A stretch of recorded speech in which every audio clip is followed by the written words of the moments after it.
계곡에 휴가 나온 투스타 여장군에게 조폭이 여군이냐? 가슴으로 계곡주나 만들어라라며 성희롱으로 시비를 걸었습니다. 그러자 그녀가 그 자리에서 바로 헬기를 호출해 헌병 특수부대를 불러버리는 이야기입니다. 영상 시청 이전에 구독과 좋아요 부탁드리겠습니다. 저희에게 큰 힘이 됩니다. 여름의 태양은 거침이 없었다. 강원도 평창 그 중에서도 물 맑기로 소문난 흥정계곡은 주말을 맞은 피서객들로 이른 아침부터 북적였다. 짙푸른 녹음이 병풍처럼 계곡을 둘러쌌고 바위 사이를 세차게 파고드는 물줄기는 얼음장처럼 차가웠다. 아이들의 웃음소리와 물장구 소리, 고기 굽는 냄새가 뒤섞여 생동감 넘치는 활기를 만들어내고 있었다. 그 소란스러운 인파 속 가장 그늘지고 조용한 바위 위에 한 여성이 앉아 있었다. 그녀의 이름은 나유리. 민소매 티셔츠에 짧은 등산용 반바지, 햇볕을 가리는 책 넓은 모자를 쓴 그녀의 모습은 영락없는 20대 후반의 나들이객이었다. 땀방울이 맺힌 뽀얀 피부와 가늘고 긴 팔다리, 맑게 빛나는 눈동자는 동안 미모라는 말을 실감케 했다. 하지만 그녀의 진짜 신분을 아는 사람은 이 계곡에 아무도 없었다. 나유리 소장.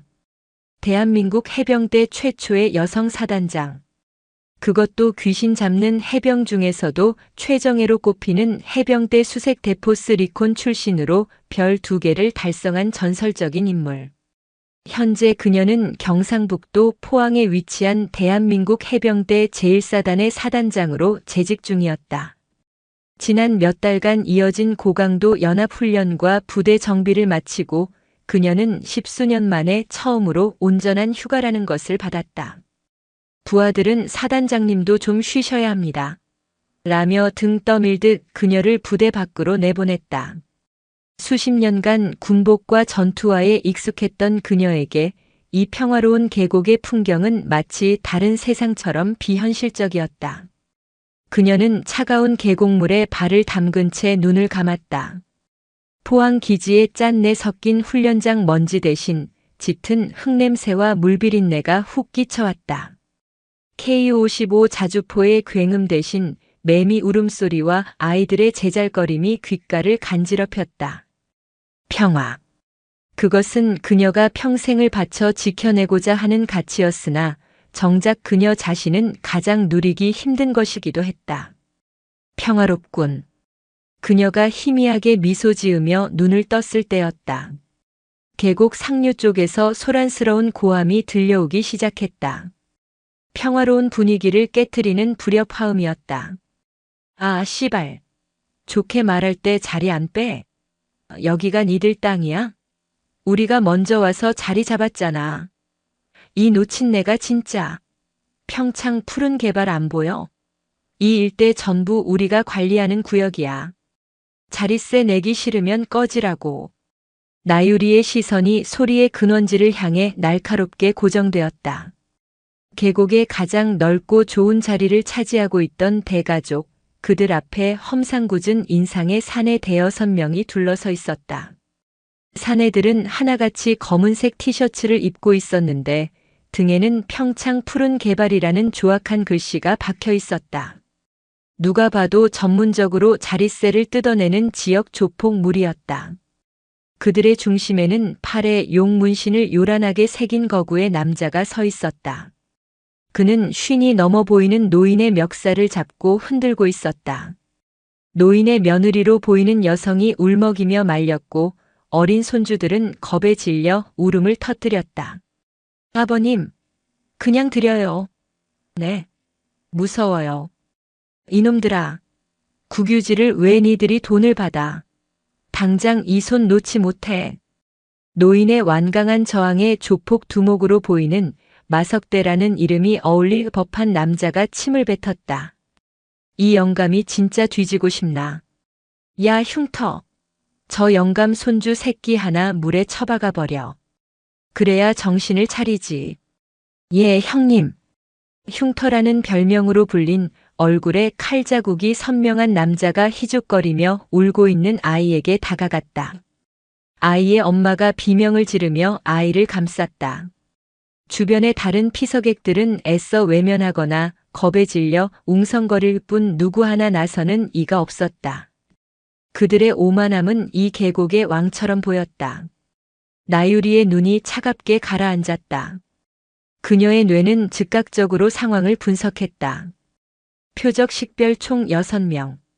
리더 1명, 마석대 행동대원 5명. 무기 미확인. 위협 수준 중급. 민간인 피해 즉각적. 그녀는 해병대 수색대 시절 적진에 홀로 침투했을 때처럼 모든 감각을 곤두세웠다.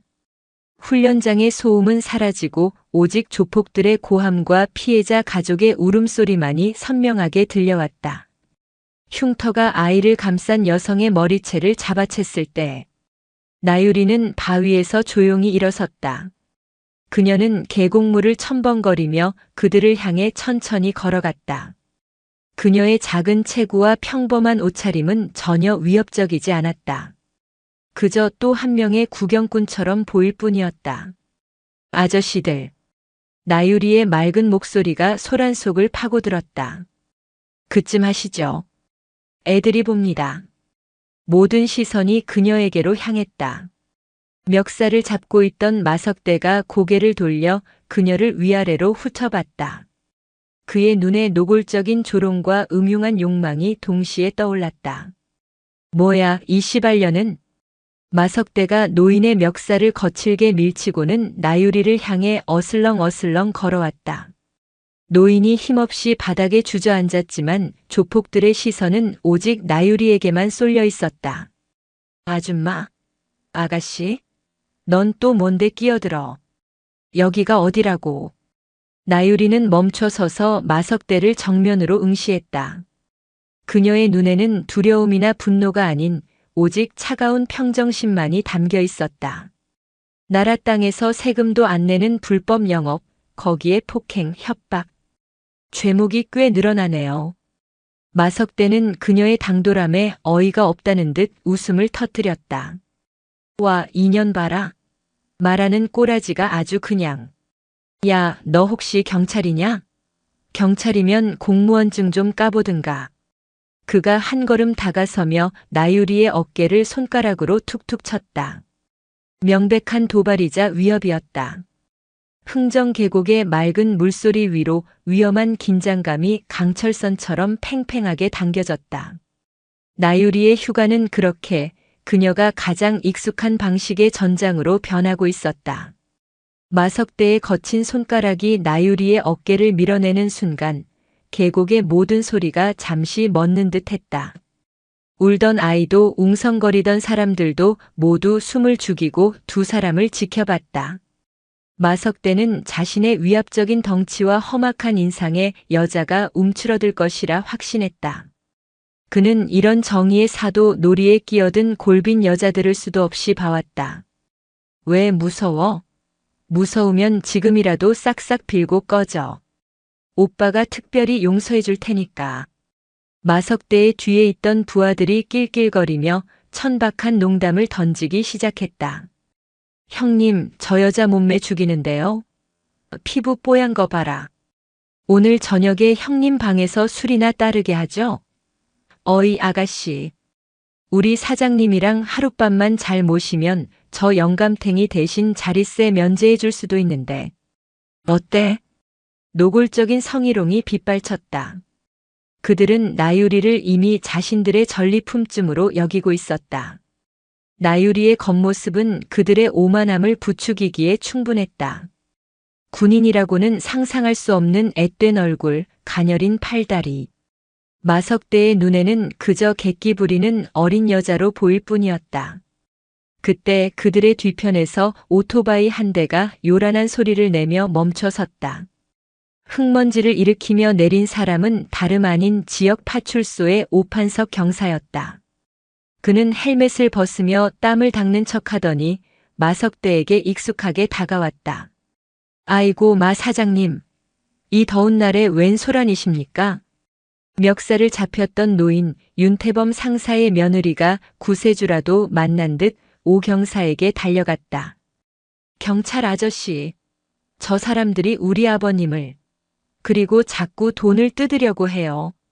좀 말려주세요. 하지만 오판석 경사는 여자를 귀찮다는 듯 쳐다보지도 않고 마석대와 악수를 나눴다. 마 사장님 장사 잘 되십니까? 허허. 오늘 저녁에 시원한 거 한잔 하셔야죠. 아, 오 경사님 오셨습니까? 아니, 글쎄 이 영감탱이가 정당한 환경관리비를 못 내겠다고 버티지 뭡니까? 우리가 이 계곡 청소하고 관리하느라 얼마나 고생하는데. 환경관리비라는 말에 오 경사는 고개를 끄덕였다. 그럼요, 그럼요. 평창 푸른 개발이 우리 지역 관광 발전에 얼마나 이바지하시는데요. 할아버님 그냥 좋게 내시고 노시지 왜 그러십니까? 젊은 양반들 힘들게. 오판석 경사는 노골적으로 조폭들의 편을 들었다. 그는 이 지역의 부패한 비호 세력이었다. 모든 희망이 사라진 듯 며느리는 그 자리에 주저앉아 절망했다. 이제 이들을 막을 사람은 아무도 없었다. 마석대는 경찰이라는 든든한 뒷배까지 등장하자 더욱 기세등등해졌다. 그는 다시 나유리에게 시선을 돌렸다. 자, 봤지? 경찰도 우리 편이야. 이년아. 마지막으로 기회를 줄게. 지금 당장 이 영감탱이 대신 내가 무릎 꿇고 빌면 내가 특별히 얼굴만 봐서 봐준다. 그가 나유리의 턱을 잡기 위해 손을 뻗었다. 그 순간이었다. 나유리의 맑고 평온했던 눈동자에서 모든 감정이 사라졌다. 그 자리를 대신한 것은 해병대 수색대 시절 적의 목덜미를 노리던 살수의 냉기였다. 그녀의 몸은 마석대의 손이 닿기 0.1초 전에 반응했다. 컥! 마석대의 손이 허공을 갈랐다. 나유리는 몸을 살짝 비트는 동시에 마석대의 손목을 낚아챘다. 그리고 그대로 팔꿈치를 꺾어 올렸다. 무사트 MUSAT 해병대 특수 격투술의 가장 기본적이면서도 치명적인 관절기였다. 끄아악! 마석대의 입에서 비명이 터져 나왔다. 그의 거대한 몸이 균형을 잃고 앞으로 고꾸라졌다. 나유리는 꺾은 팔을 놓지 않은 채 그의 등을 무릎으로 찍어 눌러 바닥에 완벽하게 제압했다. 순식간에 벌어진 일이었다. 계곡의 물소리마저 삼킬 듯한 고통스러운 비명에 모두가 얼어붙었다. 뭐야? 이 씨발년이. 형님을 놔. 당황했던 부하들이 뒤늦게 달려들었다. 흉터가 가장 먼저 주먹을 휘둘렀다. 나유리는 마석대의 등을 밟은 채 상체만 틀어 흉터의 주먹을 피했다. 그리고 즉시 팔꿈치로 그의 명치를 가격했다. 흉터는 숨이 막힌 채 쓰러졌다. 동시에 다른 두 명이 양쪽에서 덤벼들었다. 나유리는 마석대의 등을 박차고 공중으로 몸을 날리듯 빠져나왔다.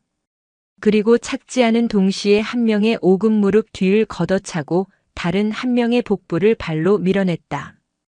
으악! 커헉! 4명의 장정이 불과 몇 초 만에 전투 불능 상태가 되어 자갈밭을 굴렀다. 그들의 싸움은 싸움이 아니었다. 일방적인 제압이었다. 나유리는 땀 한 방울 흘리지 않고 흐트러짐 없는 자세로 다시 섰다. 그녀의 동작에는 군더더기가 없었다. 오직 상대를 무력화하기 위한 가장 효율적인 움직임뿐이었다. 유일하게 남은 2명의 조폭은 겁에 질려 뒷걸음질 쳤다. 꽤 괴물이야.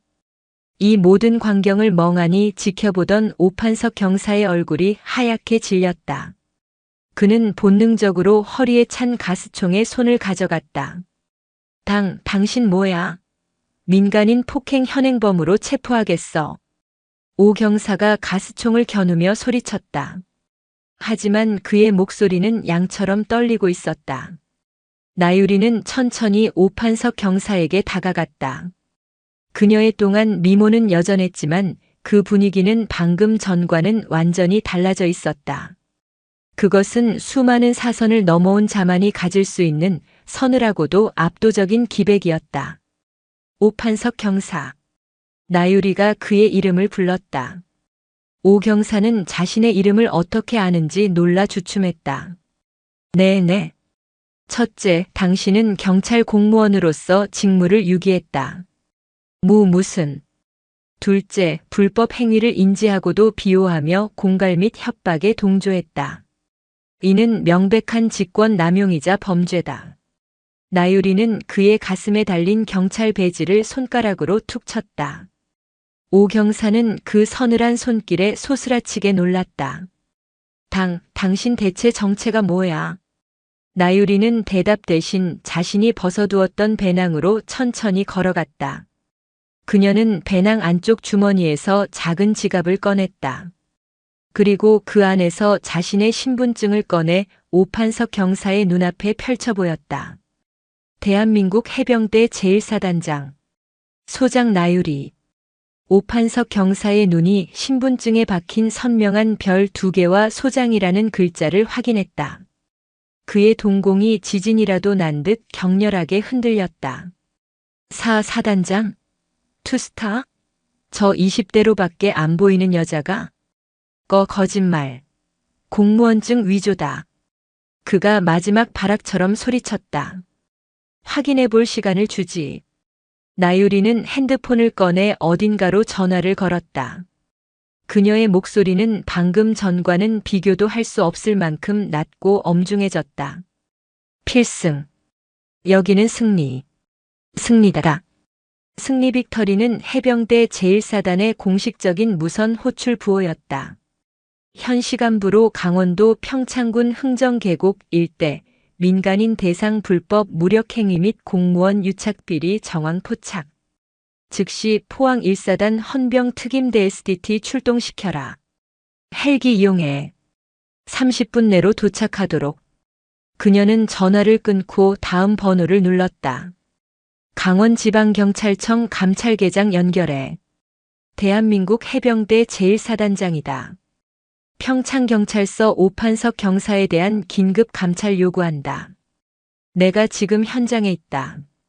즉시 본청 광역수사대도 이쪽으로 보내. 오판석 경사는 그 자리에 얼어붙었다. 헬기? 헌병 특임대? 감찰? 광역수사대? 눈앞에 이 여자가 정말로 진짜라는 것을 깨닫는 데는 그리 오랜 시간이 걸리지 않았다.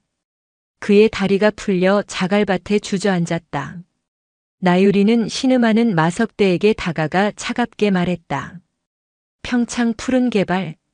오늘부로 너희는 해체다. 약 20분이 흘렀을까. 계곡 상공에서 모든 소음을 집어삼키는 거대한 프로펠러 소리가 울려 퍼지기 시작했다. 피서객들이 놀라 하늘을 쳐다봤다. 짙푸른 산 능선 위로 위장 도색을 한 수리온 KUH-1 헬기 2대가 모습을 드러냈다. 헬기는 계곡 근처의 넓은 공터에 엄청난 바람을 일으키며 착륙했다. 두두두두두. 헬기의 측면 도어가 열리고 검은색 특수 전투복을 입고 자동 소총으로 무장한 헌병 특임대 SDT 대원들이 일사불란하게 쏟아져 나왔다.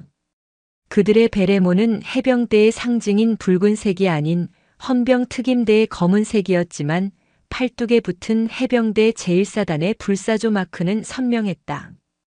대원들은 착지하자마자 신속하게 현장으로 달려와 조폭 무리와 오판석 경사를 포위했다. 그들의 움직임은 나유리의 제압 방식과 마찬가지로 한치의 오차도 없었다. 사단장님께 대하여 경례. 필승. 특임대 팀장으로 보이는 상사가 나유리에게 달려와 우렁차게 경례했다. 짧은 반바지와 민소매 차림의 나유리는 가볍게 손을 들어 경례를 받았다. 그제야 주변 피서객들은 저 여성이 장난이 아닌 진짜 장군이라는 사실을 깨닫고 경악을 금치 못했다. 상황 종료됐다. 저들은 민간인 불법 감금, 공갈, 협박, 성희롱 현행범들이다. 그리고 저기 저 경찰은 직무유기 및 유착 혐의자다. 곧 강원청 광수대에서 올 거니 인계 전까지 철저히 격리 조치해. 예, 알겠습니다. 헌병들이 마석대와 그 부하들, 그리고 넋이 나간 오판석 경사를 결박하기 시작했다. 마석대는 꺾인 팔을 붙잡고 고통스러워하면서도 믿을 수 없다는 듯 나유리를 노려봤다. 시발 너 진짜 장군이었어? 나유리는 그를 경멸하듯 내려다볼 뿐 대답하지 않았다. 모든 상황이 정리되어 갈 무렵 나유리는 아까 조폭들에게 당했던 노인 가족에게 다가갔다. 노인은 며느리의 부축을 받으며 힘겹게 일어나 있었다.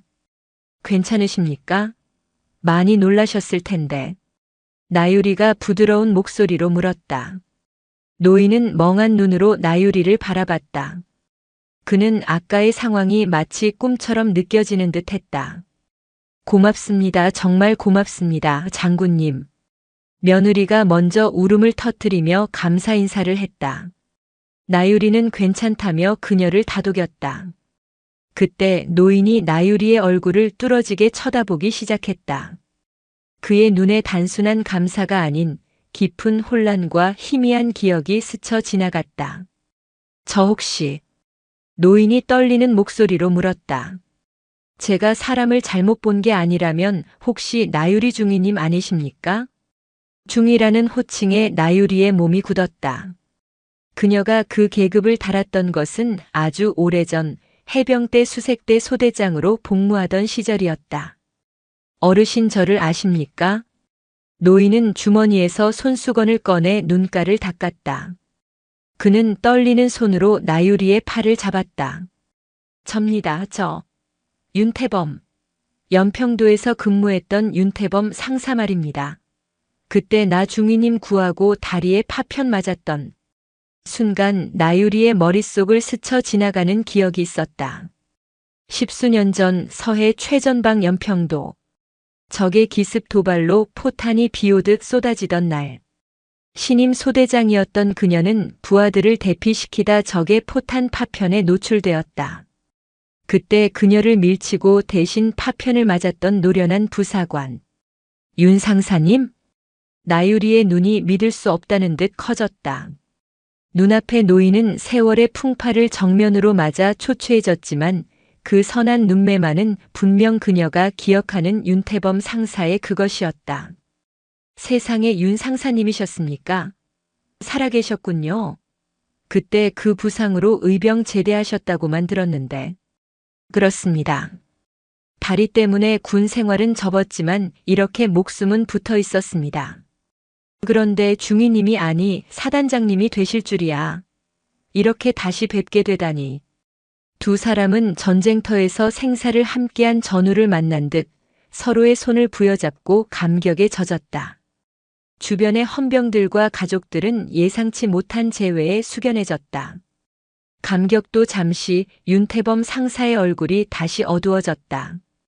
그는 나유리의 손을 더욱 세게 잡았다. 사단장님, 사실 제게 큰일이 있습니다.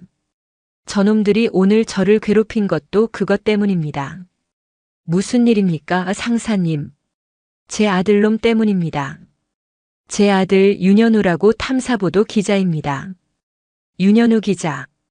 나유리도 몇 번 들어본 이름이었다. 거대 권력의 비리를 파헤치는데 거침이 없는 용기 있는 기자로 유명했다. 윤 기자가 왜요? 그놈이 저 평창 푸른 개발놈들을 취재하고 있었습니다. 저놈들이 단순한 조폭이 아닙니다. 이 지역 국회의원이랑 결탁해서 이 일대 국유림을 불법으로 밀어버리고 거대한 리조트를 짓는다는 첩보를 입수했습니다. 나유리의 미간이 좁혀졌다. 단순한 자릿세 깡패가 아니었다. 지역 정치권과 유착된 거대 이권 카르텔이었다. 윤태범 상사가 울음을 삼켰다. 그런데 사흘 전부터 현우놈이랑 연락이 끊겼습니다. 저놈들을 취재하러 간다고 나간 뒤로. 실종 신고는 하셨습니까? 했습니다. 오판석이 저놈한테 했습니다. 하지만 저놈들은 한통속이었습니다. 아들이 속 썩이고 가출했나 보조라며 수사조차 하지 않았습니다. 윤태범 상사는 절박한 눈빛으로 나유리를 붙잡았다. 그래서 제가 직접 아들놈을 찾으러 다녔습니다. 그러다 오늘 저놈들과 마주친 겁니다. 저놈들이 제게 아들놈처럼 되고 싶냐고 협박했습니다.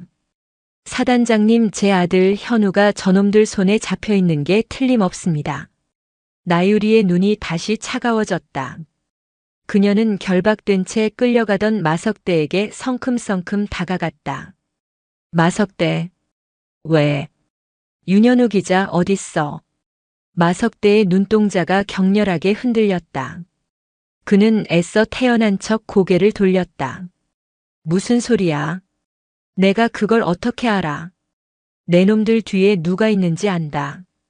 평창 푸른 개발 뒤에 버티고 있는 그 국회의원. 그리고 너희가 추진 중인 불법 리조트 사업. 마석대의 얼굴이 하얗게 질렸다. 윤현우 기자가 그걸 취재하다 실종됐다. 그리고 너희는 방금 그 아버지에게 아들처럼 되고 싶냐고 협박했지. 나유리는 마석대의 멱살을 잡아 올렸다. 꺾인 팔의 고통보다 더한 공포가 마석대를 덮쳤다. 마지막 기회다. 윤현우 기자 지금 어디 있어? 살려는 났나? 마석대는 나유리의 눈을 보고 깨달았다. 이 여자는 군인이었다. 그리고 지금 그녀는 자신의 옛 부하이자 생명의 은인의 아들을 구하기 위해 눈이 뒤집혀 있었다. 여기서 거짓말을 하면 정말 죽을지도 모른다는 공포가 밀려왔다. 폐광. 어디? 여기서 가까운 버려진 철광산입니다. 리조트 부지 근처에 있습니다. 아직 살아 있습니다. 그냥 겁만 주려고 가둬둔 겁니다. 제발 살려주십시오. 나유리는 마석대를 헌병에게 던지듯 밀쳤다. 팀장. 예, 사단장님. 저놈 하나 따로 분리해. 차량에 태워. 폐광으로 안내하게 한다. 나머지 병력은 현장 통제하고 강원청 광수대에 현행범들 인계 준비해. 알겠습니다. 그런데 사단장님 너무 위험합니다. 광수대나 구조대에. 내 생명의 은인의 아들이다. 나유리가 말을 잘랐다. 그리고 저놈들은 이미 내적으로 규정됐다. 헌병 특임대 2개 조 나를 따른다. 즉시 폐광으로 이동한다. 작전명 은혜. 지금부터 인질 구출 작전을 개시한다. 나유리의 붉은 베레모 해병대의 상징은 없었지만 그녀의 눈은 이미 서해 최전방의 붉은 노을처럼 타오르고 있었다. 평창의 푸른 계곡은 순식간에 그녀의 새로운 작전 구역이 되었다. 칠흑 같은 어둠이 강원도 평창의 산자락을 집어삼키고 있었다. 흥정 계곡의 맑은 물소리는 이미 저 멀리 사라진 지 오래였다. 대신 눅눅한 흙냄새와 폐철이 뿜어내는 비릿한 녹내가 코를 찔렀다. 나유리 소장은 오직 군화가 자갈을 밟는 소리만을 죽이며 조용히 수풀을 헤치고 나아갔다. 그녀의 뒤를 따르는 것은 대한민국 해병대 제1사단 헌병 특임대 SDT 최정예 1팀 불사조팀이었다. 완전 무장한 6명의 대원들은 그림자처럼 소리 없이 움직였다. 그들의 야간 투시경이 바라는 미세한 녹색빛만이 그들이 인간임을 증명할 뿐이었다. 가장 앞쪽 나유리의 바로 옆에는 결박당한 채 길을 안내하는 마석대가 헌병 특임대원에게 목덜미를 잡힌 채 끌려오고 있었다. 그리고 그들 뒤 안전거리를 확보한 채 윤태범 상사가 숨을 죽인 채 따랐다. 아들을 구하러 가는 길 그 어떤 위험도 불사하겠다는 노병의 눈빛은 절박함으로 이글거렸다. 사단장님, 전방 100m 지점입니다. 선두의 선 1팀장 차민혁 상사가 야간 투시경으로 전방을 훑으며 나직이 속삭였다. 그의 목소리는 뼈를 울리는 저음이었지만 그 안에는 강철 같은 긴장감이 배어 있었다. 나유리는 손짓 한 번으로 전 대원의 행군을 멈춰 세웠다. 그녀는 야간 투시경을 쓰지 않았음에도 달빛과 별빛에 의지해 지형을 읽어내는 능력이 탁월했다. 그녀의 눈은 이미 어둠에 완벽하게 적응해 있었다. 해병대 수색대 시절 칠흑 같은 적진 해안에 고무보트 IBS 하나만 의지해 침투하던 그 밤들이 그녀의 감각을 짐승의 그것처럼 벼려놓았다. 마석대. 나유리의 목소리는 차갑게 가라앉아 있었다. 저 안의 상황, 정확하게 다시 브리핑해. 내 놈 부하들 몇 명이나 있지? 무장은? 마석대는 이미 공포에 질려 이가 딱딱 부딪히는 소리를 내고 있었다. 그는 덜덜 떨리는 목소리로 간신히 대답했다. 세 명입니다. 그냥 감시조입니다. 흉터 그놈처럼 그냥 덩치만 큰 놈들입니다. 무기라고 해봐야 회칼이나 쇠 파이프 정도입니다. 정말입니다. 총 같은 건 절대 없습니다. 기자님은 윤현우 기자는 어디에 감금했나? 폐광본 갱도 그냥 쇠사슬로 입구만 막아뒀습니다. 안쪽은 깊어서 어차피 못 나옵니다. 제발 살려주십시오. 시키는 대로 다 했습니다. 닥쳐. 나유리는 마석대의 정보를 즉각적으로 분석했다. 표적 3명, 무장 냉병기, 인질 1명, 본갱도 내부의 구금, 진입로 단일, 팀장, 예 사단장님, 작전 계획 알파로 간다. 1조, 2조는 좌우로 전개, 적의 퇴로 및 예상 도주로 차단. 3조는 나와 함께 정면으로 진입, 표적을 신속하게 제압하고 인지를 확보한다. 윤 상사님은 1조 후방에서 절대 엄호하에 대기하도록. 알겠습니다. 전 대원 작전 계획 알파. 차민혁 상사의 명령이 무선 송수신기를 타고 각 대원에게 조용히 전달되었다. 대원들은 손짓 몇 번으로 흩어져 마치 물이 바위에 스며들 듯 어둠 속으로 사라졌다. 나유리는 허리에 찬 권총집을 확인했다. 대한민국 제식 권총 K5K요. 그녀는 실탄이 장전된 약실을 확인하고는 총을 다시 넣었다. 저런 잡배들을 상대로 총을 쓸 생각은 없었다. 그녀의 주먹과 발 그리고 해병대 특수 격투 술무사트만으로도 차고 넘쳤다. 윤 상사님, 조금만 기다리십시오. 당신이 제게 주신 생명, 이제 제가 당신의 아들에게 갚겠습니다. 그녀는 연평도 포격전의 그날을 떠올렸다. 무너지는 참호 속 쏟아지는 파편 더미에서 그녀를 밀어내고 자신의 등을 내주었던 윤태범 상사의 넓은 등. 그 빚은 그녀의 가슴에 10수년간 훈장처럼 남아있었다. 진입한다. 나유리의 낮은 명령과 함께 그녀와 3조 대원 2명이 폐광 입구를 향해 고양이처럼 접근했다. 폐광 입구는 거대한 아가리처럼 어둠을 토해내고 있었다. 입구 앞에는 모닥불이 희미하게 타오르고 있었고 조폭 3명이 둘러앉아 술판을 벌이고 있었다. 아 씨발. 마 사장님은 왜 이렇게 안 와? 오경사 그 새끼랑 또 한 잔 빨고 있겠지. 돈은 우리가 버는데 생색은 지들이 다 내요. 근데 저 안에 기자 새끼 괜찮으려나? 사흘째 물만 줬는데. 알게 뭐야. 백 사장님이 알아서 하겠지. 우린 그냥 시키는 대로.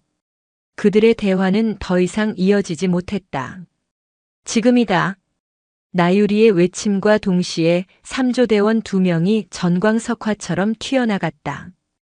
뭐야. 조폭들이 놀라 자리에서 일어나는 순간 대원들은 이미 그들의 목덜미와 팔을 제압해 바닥에 내리꽂았다. 소리조차 제대로 내지 못한 2명이 순식간에 무력화되었다. 마지막 남은 1명은 본능적으로 허리춤에서 회칼을 뽑아들었다. 이 개새끼들이. 그가 칼을 휘두르려던 찰나 그의 눈앞에 섰던 것은 헌병 특임 대원이 아닌 민소매 차림의 나유리였다. 조폭은 여자의 모습에 순간 당황했지만 이내 잔인한 미소를 지으며 칼을 쥔 손에 힘을 주었다. 웬년이야? 마 사장님 여자인가? 곱게 생겼는데 뒤지고 퍽. 말이 채 끝나기도 전에 나유리의 발차기가 칼을 쥔 조폭의 손목을 정확하게 가격했다. 깡! 하는 소리와 함께 회칼이 허공을 날아 바위에 부딪혔다. 끄악! 내 손목. 조폭이 손목을 부여잡고 주저앉는 순간 나유리는 한치의 망설임도 없이 그의 턱을 향해 팔꿈치를 올려쳤다. 우두둑 하는 뼈 부딪히는 소리와 함께 조폭은 그대로 뒤로 넘어가 거품을 물고 기절했다. 단 10초. 3명의 감시조가 완벽하게 제압되었다. 현장 확보. 인질 탐색. 나유리는 즉시 갱도 안으로 달려들어갔다. 갱도 내부는 지독한 곰팡내와 습기로 가득 차 있었다. 대원들의 헬멧에 달린 전술 라이트가 어둠을 갈랐다. 현우야, 현우야, 윤현우. 후방에 대기하라던 명령을 어기고 윤태범 상사가 절규하며 갱도로 뛰어들어왔다. 상사님, 위험합니다. 차민혁 상사가 그를 막아섰지만 노병의 부정을 막을 수는 없었다. 그때 갱도 깊숙한 곳에서 희미한 신음소리가 들려왔다. 아버지, 현우다. 내 아들 목소리야. 나유리가 가장 먼저 소리가 들려온 곳으로 달려갔다. 갱도 한쪽 물이 뚝뚝 떨어지는 막다른 곳에 굵은 쇠사슬로 입구가 막힌 작은 굴이 있었다. 나유리는 라이트를 비췄다. 그 안에는 한 남자가 지친 기색이 역력한 채 벽에 기대어 앉아 있었다. 윤현우 기자였다. 윤현우 기자. 누구십니까? 윤현우는 빛에 눈이 부신 듯 눈을 가늘게 떴다. 1조. 절단기 가져와. 헌병 특임대원이 유압 절단기를 가져와 쇠사슬을 끊어내는 동안 윤태범 상사는 쇠창살 사이로 손을 뻗어 아들의 손을 잡았다. 현우야. 아빠다. 이놈아 살아있었구나. 아버지 여긴 어떡해. 철컥. 쇠사슬이 끊어지고 굴문이 열렸다. 윤태범 상사가 아들을 부둥켜 안고 오열했다. 윤현우 기자는 탈수와 굶주림으로 쇠약해졌지만 다행히 큰 외상은 없어 보였다. 그는 자신을 구해준 무장 군인들과 그들 앞에 당당히 서 있는 나유리를 멍하니 바라봤다. 괜찮습니까, 윤 기자님? 대한민국 해병대 제1사단장 나유리 소장입니다. 나유리 소장님? 혹시 저희 아버지가 말씀하시던 연평도의 그렇습니다. 늦어서 죄송합니다. 나유리가 그의 어깨를 두드리며 일으켜 세우려던 바로 그 순간이었다. 쿠르르르르르릉. 갑작스러운 진동과 함께 갱도 전체가 격렬하게 흔들리기 시작했다. 천장에서 흙먼지와 자갈이 비오듯 쏟아졌다. 뭐야? 갱도가 무너진다. 젠장. 마석대가 기절한 부하들을 확인하러 갔던 척하다가 몰래 숨겨둔 발파 장치를 누른 것이었다. 그는 애초에 윤현우 기자를 살려보낼 생각이 없었다. 증거를 인멸하기 위해 폐광 자체를 무너뜨릴 작정이었다. 사단장님, 위험합니다. 빨리 밖으로.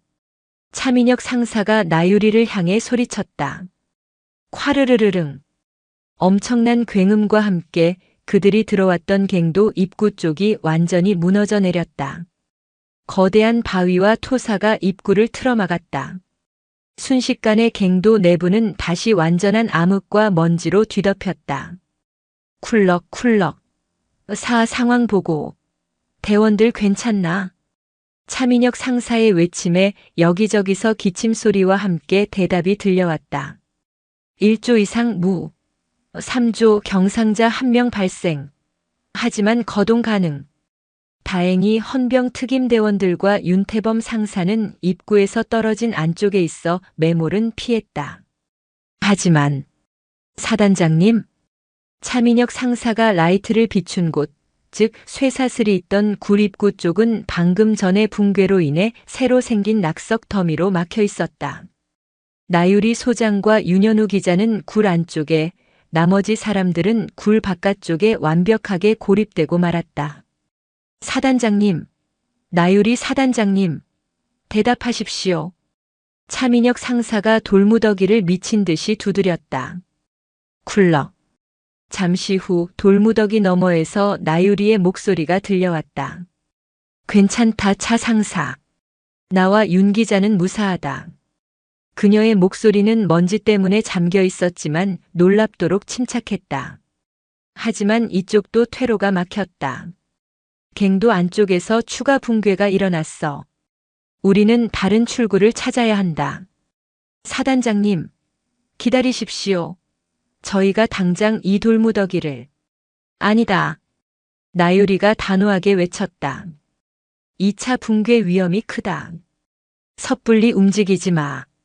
너희는 너희대로 나는 나대로 탈출로를 찾는다.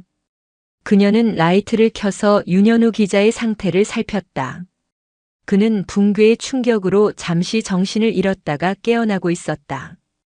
윤 기자, 정신 차려. 여기서 죽을 순 없잖아. 소장님, 증거물. 윤 기자가 가지고 있던 그 증거물. 그거 확보했나? 윤현우는 쇠약한 와중에도 품속을 더듬었다. 그는 점퍼 안주머니에서 방수팩에 담긴 외장 하드디스크와 녹음기 하나를 꺼냈다. 여기 있습니다. 평창 푸른개발과 허영심 국회의원 그리고 백도훈 회장까지 모든 비리 내역이 담겨 있습니다. 나유리는 그것을 받아들었다. 차가운 하드디스크의 감촉이 그녀의 손에 전해졌다. 이것이 바로 윤현우 기자가 목숨을 걸고 지키려 한 것이자 윤태범 상사의 명예가 걸린 것이었다. 좋아. 이제부터 제2차 작전을 시작한다.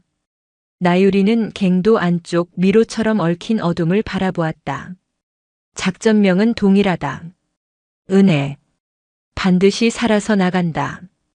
그리고 저놈들 전부 법정에 세운다. 칠흑 같은 어둠 속 두 개의 별처럼 빛나는 나유리의 눈동자가 이 절망적인 폐광의 미로를 꿰뚫어 보고 있었다. 완전한 암흑이었다. 인간이 상상할 수 있는 가장 원초적인 어둠. 한치 앞도 보이지 않는 갱도 속에서 들리는 것이라고는 바위 틈에서 떨어지는 물방울 소리와 거친 숨소리, 그리고 아직도 미세하게 울리는 갱도의 신음소리뿐이었다. 공기는 희박했고 폐부를 찌르는 먼지와 곰팡내는 숨을 쉴 때마다 고통스러웠다. 윤현우 기자는 주저앉아 거친 기침을 토해냈다. 사흘간의 감금과 굶주림 그리고 방금 전의 붕괴는 그의 정신력을 한계까지 몰아붙이고 있었다. 소장님, 우린 여기서 죽는 겁니까? 절망이 섞인 그의 목소리가 좁은 갱도를 공허하게 울렸다. 나유리는 대답 대신 헬멧 라이트를 끄고 자신의 스마트폰을 꺼냈다. 그녀는 헌병 특임대원들과의 교신이 끊긴 것을 확인한 후 화면의 불빛을 최소한으로 낮춰 주변을 살폈다. 그들은 본 갱도에서 갈라져 나온 작은 지선에 갇혀 있었다. 죽으려고 여기에 온 게 아니다, 윤 기자. 나유리의 목소리는 흔들림이 없었다. 그녀는 쇠약해진 윤현우의 손목 맥박을 짚었다. 아직 약하지만 뛰고 있었다. 일어나. 해병대는 물에 빠져도 일어선다. 갱도에 갇혔다고 못 일어설 것 같나. 그녀는 군용 배낭에서 작은 비상 식량 전투 식량 하나와 수통을 꺼내 그에게 건넸다. 일단 먹어. 최소한의 에너지는 있어야 이 어둠을 뚫고 나간다. 나는 출구를 찾는다. 윤현우는 떨리는 손으로 식량을 받아들고는 자신 때문에 이 지경에 빠진 듯한 여성 장군을 믿을 수 없다는 눈으로 바라봤다. 저 가녀린 체구의 여성이 이 절망적인 상황에서 어떻게 저토록 태어날 수 있을까? 소장님은 무섭지 않으십니까? 나유리는 갱도 벽에 손을 짚고 공기의 흐름을 느끼려 애쓰며 대답했다. 무섭지. 하지만 두려움은 상황을 파악하는 감각일 뿐 나를 지배하게 두진 않아. 수색대 시절 내 사수는 어둠 속에서는 눈이 아니라 바람을 읽으라고 했다. 그녀는 눈을 감았다. 모든 감각을 뺨에 집중했다. 공기가 정체된 곳, 즉 막다른 길이 아닌 아주 미세하게라도 공기가 흐르는 곳. 그곳이 바로 외부와 연결된 통로 환기구이거나 또 다른 입구일 확률이 높았다. 이쪽이다. 그녀는 한쪽 방향을 가리켰다. 윤현우가 보기에는 그저 똑같은 어둠일 뿐이었다. 어떻게 아십니까? 바람이 분다. 아주 약하지만 저쪽에서 이쪽으로. 저 너머에 우리가 숨 쉴 공기가 있다는 뜻이야. 나유리는 윤현우를 부축해 일으켜 세웠다. 윤 기자, 지금부터 내가 하는 질문에만 정확하게 대답해. 시간이 없다. 자네가 확보한 증거, 그게 대체 뭐지? 마석대 같은 조폭 나부랭이가 아니라 그 윗선. 허영심 의원과 백도훈 회장. 그들의 핵심 비리가 뭔가. 윤현우는 정신을 가다듬었다. 이 장군이 자신을 살려서 내보낼 수 있을지도 모른다는 희미한 희망이 생겨났다. 그리고 자신이 목숨 걸고 취재한 이 진실을 적어도 누군가는 알아야 했다. 푸른 개발은 위장입니다. 본체는 백도훈의 청송 건설이고 그 뒤에 허영심 의원이 있습니다. 그들은 이 일대 국유림을 친환경 바이오 단지로 개발한다는 명목으로 불화받았습니다. 하지만 실제 계획은 리조트겠지. 그 이상입니다, 소장님. 그들은 단순한 리조트가 아니라 허가되지 않은 지하 벙커형 카지노를 계획하고 있었습니다. 해외 검은 돈을 세탁하기 위한 완벽한 장소죠. 이 폐광을 이용할 계획이었습니다. 나유리의 눈이 번뜩였다. 폐광을? 그래서 이 갱도에 대해 잘 알고 있었군. 맞습니다. 그들은 이 폐광의 오래된 도면을 모두 가지고 있었습니다. 그리고 더 있습니다. 윤현우는 숨을 골랐다. 그 과정에서 환경 영향 평가를 조작하고 지역 주민들을 협박해 헐값에 토지를 매수했습니다. 그 과정에 오판석 같은 부패 경찰뿐만 아니라 강원도청의 고위 공무원들까지 연루되어 있습니다. 제가 확보한 하드디스크에는 허영심 의원이 백도훈 회장에게 돈을 받는 장면이 담긴 영상과 내부자에게서 받은 비밀 장부가 들어 있습니다.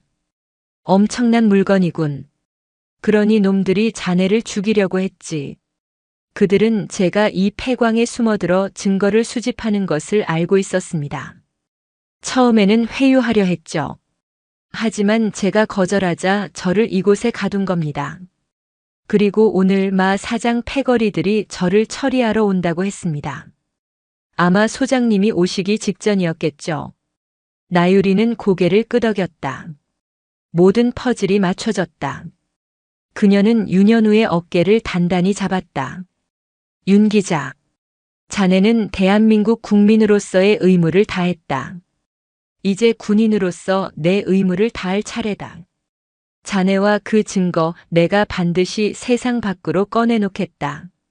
두 사람은 서로를 의지한 채 나유리가 가리킨 바람의 방향을 향해 나아가기 시작했다. 길은 험난했다. 바닥은 질퍽했고 언제 무너질지 모르는 나무 지지대들이 썩은 채 방치되어 있었다. 그들은 허리를 숙이고 때로는 기어서 좁은 통로를 지났다. 얼마나 지났을까? 시간 감각이 무뎌질 무렵 윤현우의 체력이 바닥나기 시작했다. 소장님 먼저 가십시오. 저는 틀렸습니다. 이 증거물이라도. 그가 하드디스크를 나유리에게 밀었다. 나유리는 그의 뺨을 가볍게 하지만 아프게 때렸다. 짝 하는 소리가 갱도를 울렸다. 정신 차려. 내 아버지가 누군지 잊었나? 연평도에서 나를 구한 윤태범 상사의 아들이다. 그 아버지가 이렇게 쉽게 포기하는 걸 가르쳤나? 내가 여기서 죽으면 내 아버지는 평생 죄책감 속에 살아야 해. 그게 내가 원하는 건가? 아버지라는 말에 윤현우의 눈에 다시 희미한 빛이 돌아왔다. 일어나. 거의 다 왔다. 어떻게 합니까? 냄새가 달라졌어. 나유리가 킁킁거리며 공기 냄새를 맡았다. 지독한 곰팡내와 흙먼지 냄새 사이에 아주 희미하게 비냄새와 풀내음이 섞여들고 있었다. 저 앞이야. 그녀는 마지막 남은 힘을 쥐어짜 윤현우를 끌다시피 하여 앞으로 나아갔다. 그리고 마침내 그들의 눈앞에 믿을 수 없는 광경이 펼쳐졌다. 수직으로 뚫린 거대한 굴뚝. 오래된 환기구였다. 그리고 저 멀리 위쪽에서 희미한 달빛 한 줄기가 비처럼 쏟아져 내리고 있었다. 빛이다. 윤현우가 울먹였다. 하지만 기쁨도 잠시, 환기구는 지상에서 적어도 30m는 좋게 되어 보였다. 벽은 축축하고 미끄러웠으며 중간중간 낡은 철제 사다리가 끊어진 채 붙어 있었다. 이걸 어떻게 올라갑니까? 나유리는 배낭을 벗었다. 그녀는 말없이 배낭에서 얇지만 강인한 특수 로프와 등반용 장비 몇 개를 꺼냈다. 수색대 시절 야간 절벽 침투를 위해 항상 지니고 다니던 최소한의 생존 장비였다. 휴가 중에도 그녀의 배낭에는 이것들이 들어 있었다. 군인의 본능이었다. 내가 먼저 올라간다. 중간 지점에 확보물을 설치하고 자네를 끌어올릴 거야. 내가 신호를 보내기 전까지 절대 움직이지 마. 하지만 소장님 그 몸으로. 내 걱정은 마. 해병대 1사단 사단장이다.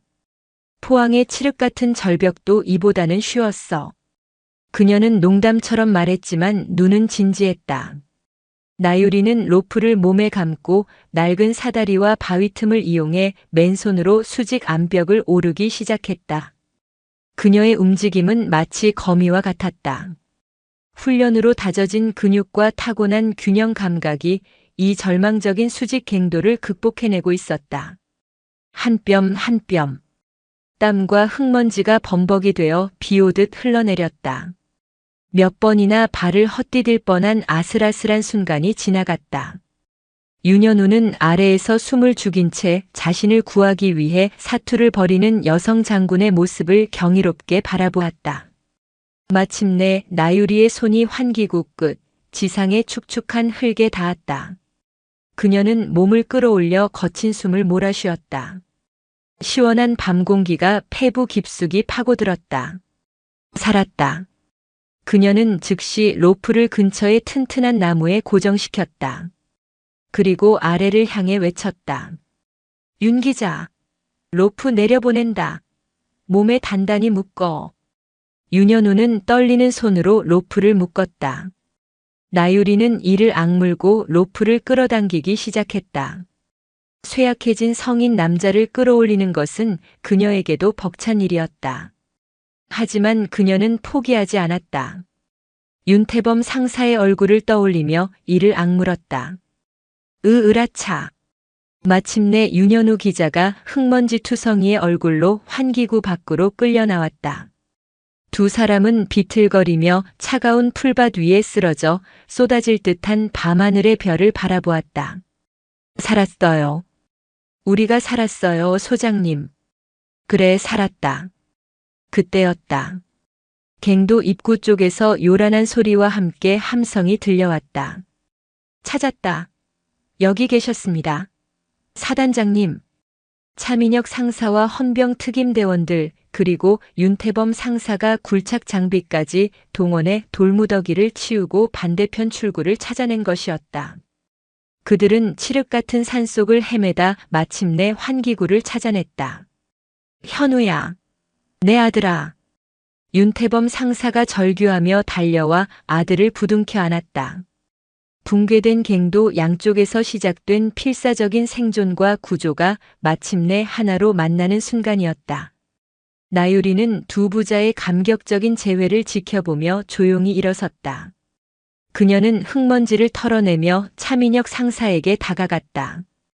팀장, 마석대는 어떻게 됐나? 발파와 동시에 도주했습니다. 이조가 추격했지만 이 지역 지리에 익숙한 놈이라 놓쳤습니다. 죄송합니다. 나유리의 눈이 차갑게 식었다. 됐어. 어차피 꼬리에 불과해. 진짜 몸통은 따로 있으니까. 그녀는 윤현우에게서 넘겨받은 외장 하드디스크를 들어보였다. 증거는 여기 있다. 이제부터는 사냥의 시간이다. 그녀는 스마트폰을 들어 올렸다. 다행히 신호가 잡히는 지역이었다. 그녀는 딱 한 곳에만 전화를 걸었다. 필승. 해병대 제1사단장입니다. 국방부 장관님 직통으로 연결해 주십시오. 긴급 월권 승인을 요청합니다. 대한민국 국회의원과 민간 기업의 반국가적 이적 행위에 대한 증거를 확보했습니다. 지금부터 평창 푸른 개발에 연루된 모든 부패 세력에 대한 소탕 작전을 개시합니다. 그녀의 휴가는 끝났다. 아니, 그녀의 진짜 전쟁은 지금부터 시작이었다. 새벽이 밝아오는 강원도 평창의 산자락은 전쟁터를 방불케 했다. 헌병 특임대의 임시 지휘소가 차려진 폐광 입구 공터에는 수리온 헬기가 다시 착륙해 있었고 나유리 소장은 방금 막 도착한 위성통신 장비 앞에서 작전 지도를 펼쳐놓고 있었다. 그녀의 얼굴은 흙먼지로 얼룩져 있었지만 두 눈은 밤새 단 1분도 잠들지 않은 사람의 것이라고는 믿기지 않을 만큼 형형하게 빛나고 있었다. 윤현우 기자는 헌병 의무관에게 응급처치를 받은 뒤 군용 담요를 두른 채 SDT 대원들의 경호를 받으며 노트북을 두드리고 있었다. 그의 손가락은 부러질 듯 격렬하게 움직였다. 진실을 세상에 알리기 위한 마지막 사투였다. 사단장님, 연결됐습니다. 통신병의 보고에 나유리가 수화기를 들었다. 지직거리는 소음 너머로 대한민국 국방의 최고 책임자인 국방부 장관 이경준 대장의 무거운 목소리가 들려왔다. 나 소장, 지금 무슨 짓을 하고 있는 건지 아나? 장관의 목소리에는 분노가 서려 있었다.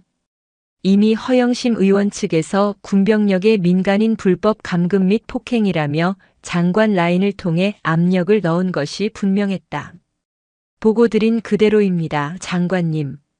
저는 휴가 중 민간인에 대한 조직적 폭력 및 감금 현장을 목격했고 피해자를 구출했습니다.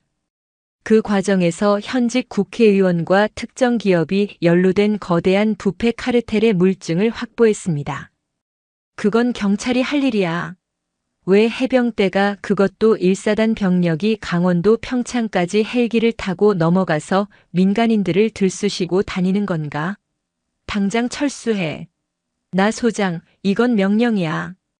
이경준 장관의 고함이 수화기를 뚫고 나올 듯 했다. 그는 나유리를 아꼈지만 정치권과의 마찰은 그에게도 엄청난 부담이었다. 특히 허영심 의원은 여당의 실세이자 국방위원회 소속이었다. 나유리는 잠시 숨을 골랐다. 그녀의 시선은 헌병들의 보호 속에 기사를 작성하는 윤현우 기자와 그 옆에서 아들의 손을 꼭 잡고 있는 늙은 전우 윤태범 상사에게 머물렀다. 그녀는 다시 수화기를 입에 바싹 붙였다. 장관님, 저는 해병대 수색대 출신입니다. 그게 지금 무슨 상관이야? 해병대 수색대의 행동 강령 첫 번째는 안 되면 될 때까지입니다. 하지만 그보다 더 중요한 불문율이 있습니다. 내 뒤에 조국이 있고 내 옆에 전우가 있다. 결코 포기하지 않는다. 입니다. 그녀의 목소리는 낮고 차분했지만 그 안에는 그 어떤 고함보다 강한 결의가 담겨 있었다. 저는 어제 제 생명의 은인이자 한때 저의 전우였던 분을 만났습니다. 그는 군복을 벗었다는 이유만으로 이 나라의 부패한 권력에게 아들을 잃을 뻔했습니다. 장관님, 군인은 국민을 지키기 위해 존재합니다. 그런데 그 국민이 부패한 정치인과 조폭들의 손에 죽어가고 있습니다. 경찰은 한통속이고 시스템은 마비되었습니다. 이 상황에서 군인이 움직이지 않으면 대체 누가 그들을 지킵니까? 나 소장. 그건 명령 불복종 잘 알고 있습니다. 나유리가 이경준 장관의 말을 잘랐다. 하지만 저는 철수할 수 없습니다. 지금 철수한다면 저들은 증거를 인멸하고 윤현우 기자를 다시 해칠 것입니다. 그것은 군인으로서의 제 명예뿐만 아니라 대한민국 해병대 전체의 명예를 더럽히는 일입니다. 장관님, 그녀는 선언하듯 말했다. 저는 오늘 제 모든 것을 걸고 이 부패의 고리를 끊어내겠습니다. 모든 책임은 사단장인 제가 지겠습니다. 작전 종료 후 그 어떤 처벌도 달게 받겠습니다. 하지만 지금은 작전을 속행하겠습니다. 필승. 야, 나 소장. 나유리. 나유리는 더 이상 듣지 않고 통신을 끊어버렸다. 통신병이 사색이 되어 그녀를 바라봤다. 사단장님 명령 불복종은 괜찮다. 내가 책임진다. 그녀는 차민혁 상사를 불렀다. 팀장, 윤 기자의 기사가 세상에 나오는 순간 놈들은 모든 증거를 파기할 거다. 그 전에 우리가 먼저 움직여야 한다. 어디를 타격하시겠습니까? 평창 푸른개발본사. 그리고 백도훈의 별장이다. 윤 기자의 정보에 따르면 백도훈의 별장 지하 금고에 원본 장부와 현금 다발이 보관되어 있다고 한다. 하지만 사단장님, 그곳은 민간인 구역입니다. 저희 헌병 특임대는 알아. 그래서 경찰과 공조한다. 나유리는 웃음기 없는 미소를 지었다. 강원지방경찰청장에게 방금 전 윤현우 기자의 증거물 사본 일부와 내 신분을 첨부해 긴급 합동작전을 제안했다. 오판석 같은 썩은 순경이 아니라 청장 라인이다. 이 정도 물증이면 청장도 자기 목 걸고 움직일 수밖에 없어. 그녀의 말대로였다.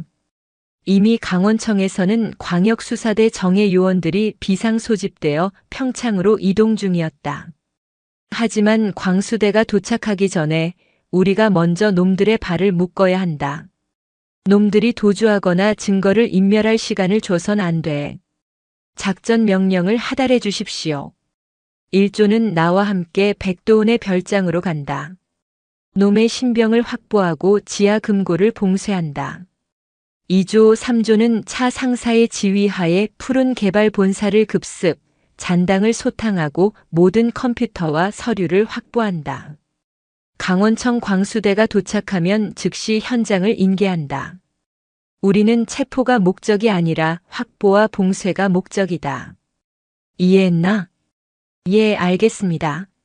필승. 대원들의 눈에 다시 불이 붙었다. 대한민국 최정예 해병대 헌병특임대가 비록 군사작전 지역은 아니지만 국민을 해치는 적을 소탕하기 위해 움직이기 시작했다. 동시에 윤현우 기자의 손가락이 엔터키를 눌렀다. 단독 허영심 의원, 평창 지하 카지노 게이트 조폭 동원, 구규림 불법 매입 및 살인 교사 의혹. 기사는 대한민국 최대 포털 사이트의 메인 화면을 장식했다. 단 몇 분 만에 수천 개의 댓글이 달리고 실시간 검색어 1위가 바뀌었다. 대한민국이 발칵 뒤집히는 순간이었다. 그 같은 시각 평창의 한적한 산속에 위치한 백도훈의 호화로운 별장. 뭐? 기사가 터졌다고? 그 기자 새끼 살아있었어? 마석대 이 병신 같은 새끼. 청송건설의 백도훈 회장이 골프 퍼터를 벽난로에 집어 던지며 고함을 질렀다. 그는 다급하게 전화를 걸었다. 허 의원님, 큰일 났습니다. 기사가. 예, 저도 모릅니다. 그 군발이. 그게 무슨. 백도훈이 허영심 의원과 통화하며 당황하는 사이 별장의 현관문이 쾅 하는 굉음과 함께 박살났다. 움직이지 마. 움직이면 쏜다. 해병대 헌병특임대 1조 대원들이 순식간에 별장 내부로 진입했다. 백도훈의 사설 경호원들은 제대로 저항도 못하고 제압당했다. 백도훈은 사색이 되어 뒷걸음질 쳤다. 누구야? 너희들 뭔데? 그의 앞을 막아선 것은 흙먼지 투성이의 민소매 차림을 한 나율이었다. 백도훈 회장. 평창 푸른 개발은 끝났다. 내년이. 내가 그 계곡에서 내년이 감히 사단장이라는 걸 속이고. 나는 군인이다. 군인은 속이지 않아. 오직 적을 기만할 뿐이다. 그리고 넌 내 국민의 목숨을 위협한 적이다. 나유리는 지하 금고로 통하는 비밀문을 가리켰다. 열어. 내가 미쳤다고. 여긴 내 사유지야. 당장 꺼지지 않으면 의학. 나유리는 백도훈의 손목을 꺾어 벽에 밀어붙였다. 사장에서 마석대를 제압했던 것과 똑같은 기술이었다. 2번 말 안 한다. 열어. 백도훈이 고통에 찬 신음을 지르며 비밀번호를 누르자 묵직한 강철 문이 열렸다. 그 안에는 윤현우 기자의 말대로 현금 다발과 수십 권의 비밀 장부가 가득 차 있었다. 증거 확보. 현시간부로 현장 동결한다. 그때 별장 밖으로 요란한 사이렌 소리와 함께 강원청 광역수사대 차량들이 도착했다. 광수대장이 경례를 붙였다. 충성. 강원경찰청 광역수사대장 총경 박철규입니다. 협조에 감사드립니다. 사단장님. 수고하십니다. 이자와 금고 안의 모든 물품들 즉시 압수수색 영장 집행하십시오. 저는 이만 복귀하겠습니다. 나유리는 더 이상 뒤도 돌아보지 않고 별장을 나섰다. 한편 푸른 개발 본사를 급습한 차민혁 상사와 이 3조 역시 모든 증거 자료를 확보하고 잔당들을 소탕한 뒤 광수대의 현장을 인계했다. 마석대 역시 도주로가 차단된 채 산속에서 헌병 특임대의 드론에 발각되어 생포되었다.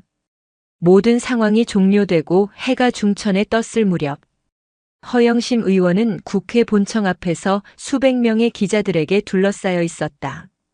의원님, 지하 카지노 의혹 사실입니까?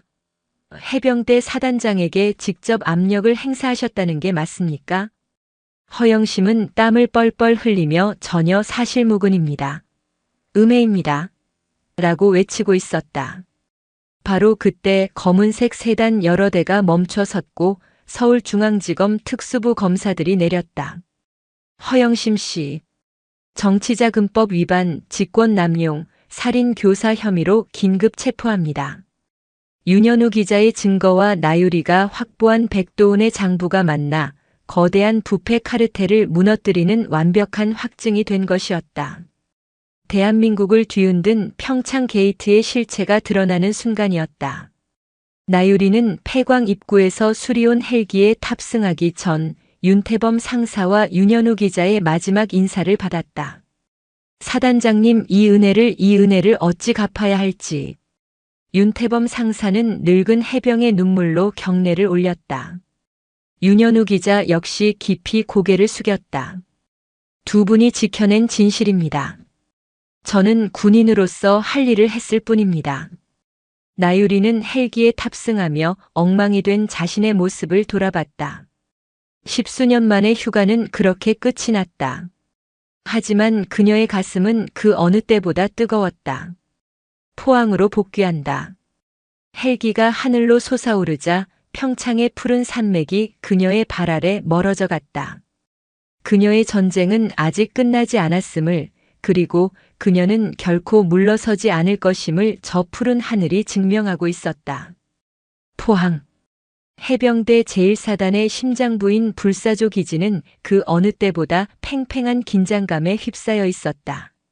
나유리 소장이 강원도 평창에서 헬기를 타고 복귀한 직후 사단 지휘통제실은 대한민국 모든 언론사의 집중 포화를 맞고 있었다. 사단장님, 복귀하셨습니까? 사단 참모장인 강인석 대령이 지통실 입구에서 경례를 붙였다. 그의 얼굴에는 경외감과 극도의 불안감이 동시에 서려 있었다. 지통실의 모든 모니터는 일제히 나유리 소장과 평창 게이트를 다루는 뉴스 속보로 도배되어 있었다. 속보 평창 지하 카지노 게이트, 현직 국회의원 허영심 긴급 체포. 단독 부패 카르텔을 무너뜨린 영웅, 해병대 1사단장. 나유리 소장. 이슈 휴가 중 조폭 소탕 영화보다 더 영화 같은 그녀, 강철 장미 나유리는 누구인가? 윤현우 기자의 기사는 단순한 폭로를 넘어 하나의 사회 현상이 되어 대한민국을 집어삼키고 있었다. 흉악한 조폭들을 맨손으로 제압하는 사단장의 모습 계곡 피서객들이 찍은 영상, 부패 경찰을 호령하는 카리스마, 그리고 갱도에 갇힌 기자를 구출하기 위해 목숨을 건 희생. 이 모든 것이 결합되어 국민들의 억눌렸던 정의에 대한 갈망을 폭발시켰다. 청와대 국민청원 게시판에는 나유리 장군을 국방부 장관으로라는 청원이 반나절 만에 20만 명의 동의를 얻었고, 부패 국회의원 허영심을 엄벌하라는 청원에는 100만 명이 넘는 인원이 몰렸다. 허영심이 속한 여당은 물론 야당까지 나서서 성역 없는 수사를 촉구하며 꼬리 자르기에 급급했다. 하지만 이 열광적인 여론과 별개로 국방부의 기류는 싸늘했다. 사단장님, 국방부 장관님께서 즉시 용산으로 복귀하라고 하십니다. 강인석 대령의 목소리가 무겁게 가라앉았다. 복귀라고 하셨나 출두라고 하셨나? 나유리가 흙먼지가 묻은 전투복 소매를 털며 물었다. 즉각 복귀하여 본 사태에 대해 소명하라는 전문이었습니다. 사단장님, 장관님께서 경로하신 듯 합니다. 알겠다. 헬기 다시 준비시켜. 이번엔 혼자 간다. 사단장님, 여론이 사단장님 편입니다. 청와대에서도. 강 대령. 나유리가 지통실 한가운데 멈춰섰다. 그녀의 차가운 시선이 모니터 속 자신의 얼굴과 체포되는 허영심의 얼굴을 번갈아 훑쳤다. 군인은 여론으로 싸우지 않아. 명령으로 싸우고 책임으로 말한다. 나는 명령에 불복했어. 그에 대한 책임은 당연히 져야 한다. 사단은 자네에게 맡기지. 내가 없는 동안 서해 훈련 계획에 차질 없도록 준비해. 그녀의 태도는 조금의 동요도 없었다. 마치 당연한 절차를 밟으러 가는 사람처럼. 서울 용산 국방부 합동청사. 나유리 소장은 휴가 복장이었던 민소매와 반바지 차림 그대로가 아닌 포항에서 급히 갈아입은 해병대 정복 차림으로 이경준 국방부 장관의 집무실 앞에 섰다. 그녀의 정복에는 그녀가 지금껏 받아온 모든 훈장이 빛나고 있었지만 지금 이 순간만큼은 그 무게가 무겁게 느껴졌다. 필승. 소장 나유리. 명령에 의해 복귀했습니다. 집무실 안에는 이경준 장관뿐만 아니라 합참의장과 해병대 사령관까지 무거운 표정으로 앉아 있었다. 이경준 장관은 불같이 타오르는 눈으로 나유리를 노려봤다. 나유리 소장. 그의 목소리는 분노로 잠겨 있었다. 자네가 지금 무슨 짓을 했는지 아는가? 자네는 군인이야. 경찰이나 검찰이 아니라고. 현행 헌법상 군 병력의 민간인 지역 출동은 대통령의 계엄 선포나 재난 상황 외에는 엄격히 금지되어 있어. 자네는 사단 병력을 그것도 헬기까지 동원해 타도로 무단 이동시켰고 민간인을 상대로 무력을 사용했으며 장관의 철수 명령을 정면으로 거부했다. 이경준 장관이 책상을 내리쳤다. 이건 명령 불복종을 넘어 명백한 군사 반란 시도로도 비칠 수 있는 중대 사안이야. 자네가 지금 국민 영웅? 웃기지 마. 당장이라도 자네 군복을 벗기고 군사재판에 회부해도 할 말이 없는 거라고. 알아. 살얼음판 같은 침묵이 흘렀다. 합참의장과 해병대 사령관은 차마 고개도 들지 못했다. 나유리는 그러나 그 모든 분노를 정면으로 받아내며 꼿꼿이 서 있었다. 모두 인정합니다. 뭐? 장관님의 모든 질책 사실입니다. 저는 명령에 불복했습니다. 군사재판에 회부하신다면 달게 받겠습니다. 그 어떤 변명도 하지 않겠습니다. 나유리의 담담한 인정에 이경준 장관은 오히려 할 말을 잃었다.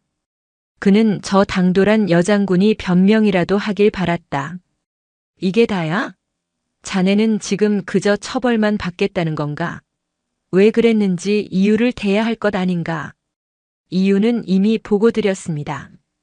나유리가 고개를 들었다. 그녀의 눈은 조금의 흔들림도 없었다. 저는 제 생명의 은인이자 한때 조국을 위해 복무했던 예비역 노병이 죽음의 위기에 처한 것을 외면할 수 없었습니다. 저는 제 국민이 불의한 권력에 의해 감금당하고 살해 위협을 받는 것을 묵과할 수 없었습니다. 군인이 국민을 지키지 못한다면 군복은 그저 천조각에 불과합니다. 만약 장관님께서 제게 군복을 벗으라 명하신다면 저는 기꺼이 벗겠습니다. 하지만 그녀의 목소리에 강철 같은 힘이 실렸다. 저는 그 순간의 제 판단을 단 한순간도 후회하지 않습니다. 이 건방진 이경준 장관이 자리에서 벌떡 일어나는 순간이었다. 따르르르릉. 집무실 책상 위에 놓인 붉은색 전화기, 대통령 직통 라인이 울렸다. 장관과 합참의장, 사령관의 얼굴이 동시에 굳었다. 이경준 장관은 거친 숨을 몰아쉬며 수화기를 들었다. 충성. 국방부 장관 이경준입니다, 대통령님. 수화기 너머로 어떤 말이 오갔는지 알 수 없었다. 하지만 이경준 장관의 표정은 분노에서 당혹감으로 다시 복잡 미묘한 체념으로 바뀌어 갔다. 네, 그렇습니다. 하지만 대통령님 절차적 정당성은 아닙니다. 네, 알겠습니다. 네, 대통령님의 뜻 정확히 받들겠습니다. 충성. 이경준 장관이 천천히 수화기를 내려놓았다. 그는 한동안 아무 말 없이 창밖을 바라보더니 깊은 한숨을 내쉬며 나유리를 돌아봤다. 앉아라, 나 소장. 방금 전에 살기등등했던 기세는 사라져 있었다. 방금 대통령님의 전화를 받았다. 그는 넥타이를 거칠게 풀며 말했다. 대통령께서는 이번 평창 게이트 수사에 대해 검찰과 경찰의 수사력이 미치지 못했던 부분을 나 소장의 결단력이 완수했다고 평가하셨다. 또한 국민적 영웅으로 떠오른 나 소장을 군사재판에 회부하는 것은 오히려 군의 사기를 저하시키고 국민적 반감만 살 것이라 하시는군. 결론부터 말하지. 나 소장에 대한 군사재판은 없을 거다. 대신 지휘권 남용 및 명령 불복종에 대한 공식 징계위원회가 열릴 거다. 아마 감봉이나 견책 수준에서 끝나겠지. 이것은 사실상 면죄부였다. 아니, 훈장이었다. 군법을 어긴 장성에게 견책은 잘했다는 칭찬이나 다름없었다. 대통령님께서는 허영심 의원을 포함한 당내 부패 세력을 척결할 명분을 나 소장이 제공했다고 매우 고무되신 모양이야. 이경준 장관은 쓴웃음을 지었다. 결국 정치였다. 하지만 그는 나유리가 정치적인 계산으로 움직이지 않았다는 것을 알았다. 그래서 더 화가 났고 역설적으로 더 마음에 들었다. 하지만 나유리. 그가 다시 목소리를 높였다. 이번 한 번뿐이다. 나는 자네의 그 오만한 영웅 심리를 용납할 수 없어. 군은 조직이야. 자네 하나가 아무리 옳아도 조직의 근간을 흔들면 그건 적이 원하는 바다. 알아들었나? 네. 명심하겠습니다. 나가봐. 그리고 이경준 장관은 돌아서는 나유리의 등 뒤에 대고 말했다. 잘했다. 장군으로서가 아니라 해병으로서. 내 전우의 아들을 구해줘서 고맙다. 그 역시 윤태범 상사와 같은 시기에 복무했던 옛 전우였다. 국방부를 나온 나유리는 자신을 기다리고 있던 윤태범 상사 그리고 윤현우 기자와 마주쳤다. 징계위원회 소식을 듣고 한달음에 달려온 터였다. 사단장님. 윤현우 기자는 완벽하게 회복된 모습으로 아버지의 부축을 받으며 다가왔다. 두 부자는 나유리 앞에서 말없이 거수 경례를 올렸다. 필승. 이 은혜를 저희 부자가 죽어서도 잊지 않겠습니다. 윤태범 상사의 눈에는 감사의 눈물이 고여 있었다. 일어나십시오, 상사님. 나유리는 두 사람의 경례를 받고 그들의 손을 맞잡았다. 현우 씨. 그녀는 윤현우 기자를 바라봤다. 당신이 포기하지 않은 그 팬이 나를 구한 겁니다. 그리고 이 나라를 조금 더 깨끗하게 만들었습니다. 앞으로도 그 용기 잃지 마십시오. 윤현우 기자는 뜨거운 눈물을 흘리며 고개를 끄덕였다. 모든 것이 제자리를 찾는 듯 했다. 부패한 권력은 법의 심판을 받았고 진실은 승리했으며 나유리는 자신의 자리로 돌아가게 되었다. 그녀가 포항행 헬기에 다시 오르려던 바로 그 순간이었다. 위잉응. 그녀의 허리에 찬 군용 단말기에서 비상경보가 울렸다. 국방부 장관 직속의 긴급 상황 알림이었다. 나 소장. 지금 당장 내 집무실로 다시 뛰어와. 서해에서 일 터졌어. 이경준 장관의 다급한 목소리가 단말기를 찢을 듯 울려 퍼졌다. 서해 말입니까? 백령도 인근. 우리 측 기상관측소 통신 두절. 민간인 인질 발생. 국적 불명의 잠수정 침투 정황 포착. 현 시간부로 서해 5도 전역 데프콘 3 발령한다. 나유리 소장. 자네의 휴가는 진짜로 끝났다. 나유리의 눈이 다시 한번 차갑게 빛났다. 평창의 산악지대와는 비교도 할 수 없는 그녀의 본래 주특기인 해상 침투와 도서 방어. 진짜 전쟁의 막이 오르고 있었다. 국방부 장관실의 문이 다시 열렸을 때 그곳의 공기는 몇 시간 전 나유리를 질책하던 분위기와는 180도 달라져 있었다. 합동참모본부 작전본부장과 해군작전사령관이 화상으로 연결된 대형 스크린은 붉은색 경고 표시로 번쩍이고 있었다. 상황 브리핑 시작해. 이경준 장관의 명령에 작전본부장이 긴급 상황을 보고하기 시작했다. 현 시간부로 2시간 전 백령도 서남방 20km 지점에 위치한 직벽도 기상관측소의 모든 통신이 두절되었습니다. 직벽도는 민간기상연구원 5명이 상주하는 무인도서입니다. 마지막 교신 내용은 미확인 선박 접근 중. 안개가 너무 짙이었습니다. 스크린에 직벽도의 위성사진이 떠올랐다. 이름 그대로 사방이 깎아지른 듯한 절벽으로 이루어진 화산섬이었다. 통신 두절 직후 백령도 제육해병여단 레이더 기지에서 직벽도 인근 해상에서 미확인 소형 잠수정의 스노클로 추정되는 항적을 포착 수분간 추적했으나 곧 소실되었습니다. 동시에 해군 2함대 사령부의 음향탐지망 SOSUS에서도 해당 구역에서 비정상적인 스크류 소음을 청취했습니다. 적은 누구인가? 나유리가 핵심을 찔렀다. 북측의 소행이 유력합니다. 현재 서해상에 접근 중인 제7호 태풍 나비의 악천후를 틈타 기습 침투한 것으로 보입니다. 목적은?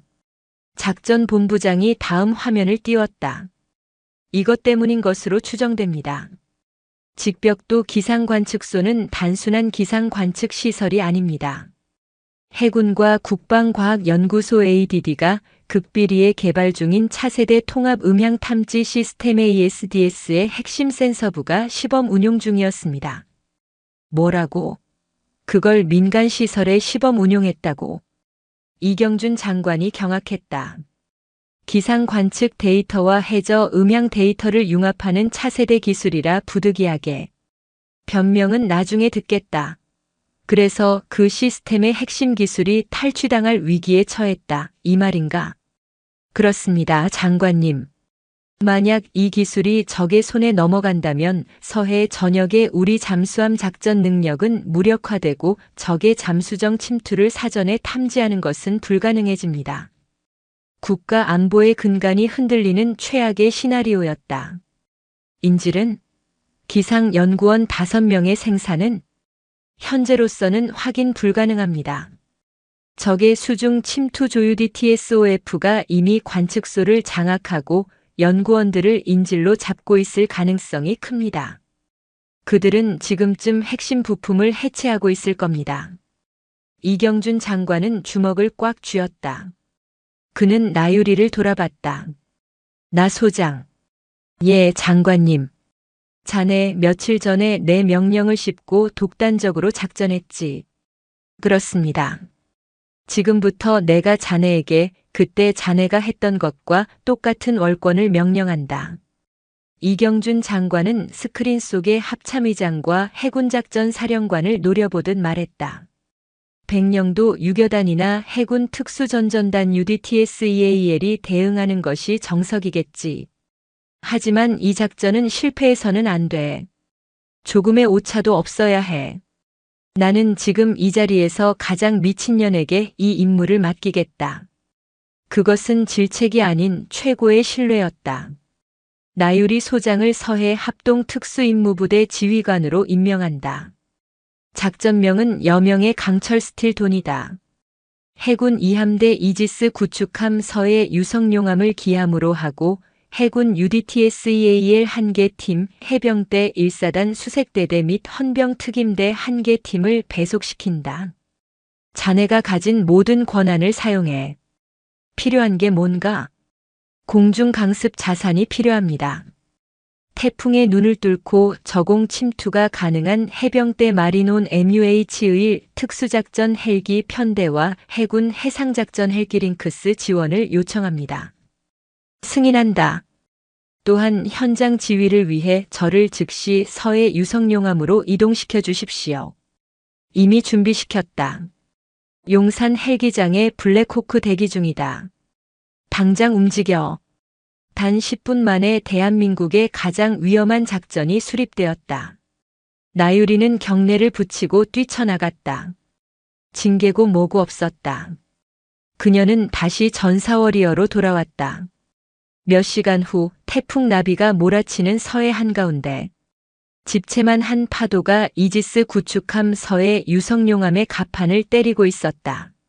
함교 내에 설치된 임시 합동지휘본부 JTF-HQ에서 방탄 헬멧과 전술 조끼를 착용한 나유리 소장이 작전 브리핑을 시작했다. 칠흑 같은 바다를 배경으로 그녀의 얼굴만이 전술 모니터의 빛을 받아 창백하게 빛났다.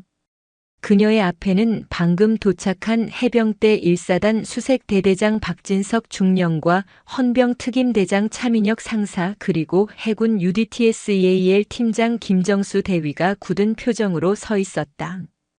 제군들, 상황은 간단하다. 섬에 괴물이 들어왔다. 그 괴물들이 우리 형제들을 인질로 잡고 우리 집의 가장 중요한 열쇠를 훔쳐가려 한다. 나유리가 직벽도의 3차원 지형도를 띄웠다. 적은 북측 최정예 해상 저격 여단 대동강 부대 소속으로 추정된다. 인원은 1개 분대 약 12명 내외. 전원 실탄과 중화기로 무장하고 관측소 내부에 포진 인질들을 인간 방패로 삼고 있을 것이다. 그녀의 포인터가 관측소 건물을 가리켰다. 관측소는 총 3층. 1층은 발전실 및 창고, 2층은 연구실 및 숙소, 3층은 관제실이다. 핵심 부품은 3층 관제실과 1층 창고 서버실에 분산되어 있을 확률이 높다. 인질들은 2층 숙소에 감금되었을 것이다. 문제는 접근입니다, 사단장님. UDT 팀장 김정수 대위가 입을 열었다. 현재 태풍으로 인해 파고가 8m를 넘나듭니다. 잠수정 SDV이든 고무보트 RIB든 저 절벽에 접근하는 것 자체가 자살행위입니다. 적들도 그것을 알고 저곳을 선택했을 겁니다. 맞다. 그래서 우린 적이 생각하는 자살행위를 할 거다. 나유리의 눈이 번뜩였다. 작전은 2개의 축으로 진행한다. A팀과 B팀. A팀 트라이던트. 김정수 대위가 지휘한다. 그녀는 UDT 팀장을 바라봤다. 자네 팀은 가장 위험한 임무를 맡는다. 이 폭풍을 뚫고 해상으로 침투, 관측소의 정문이자 유일한 선착장인 남쪽 부두로 접근한다. 목적은 교란 및 양동이다. 적의 주력 화기를 모두 그쪽으로 끌어내야 한다. 사단장님, 그것은 말씀대로 자살입니다. 아니, 기만이다. 자네들은 교전 즉시 퇴각한다. 살아남는 게 임무야. 진짜 칼은 다른 곳에서 들어간다. 나유리가 지형도의 반대편, 즉 관측소의 후방을 가리켰다. 그곳은 높이 80m에 달하는 수직 절벽이었다. B팀 발키리. 박진석 중령과 차민혁 상사가 합동 지휘한다. 해병대 수색 대대장과 헌병 특임 대장이 긴장된 표정으로 그녀를 바라봤다. 자네들은 마리논 헬기를 이용 관측소 상공에서 패스트로프로 강화한다. 하지만 지붕이 아니다. 적의 대공 감시망에 걸릴 거야. 자네들은 저 후방 절벽의 중간 지점에 강화한다. 절벽 말입십니까? 박진석 중령이 되물었다. 헬기가 호버링할 수 있는 최대 고도에서 절벽의 7부 능선, 레이더 사각지대에 강화한다. 거기서부터는 자네들의 주특기다. 암벽 등반으로 관측소 3층 테라스로 소리 없이 침투한다. 이것이 우리의 주공이다. 모두가 숨을 삼켰다. 태풍이 몰아치는 밤바다에서 80m 절벽을 헬기 레펠로 중간에 내린 뒤 다시 암벽 등반으로 올라간다. 인간의 한계를 시험하는 작전이었다.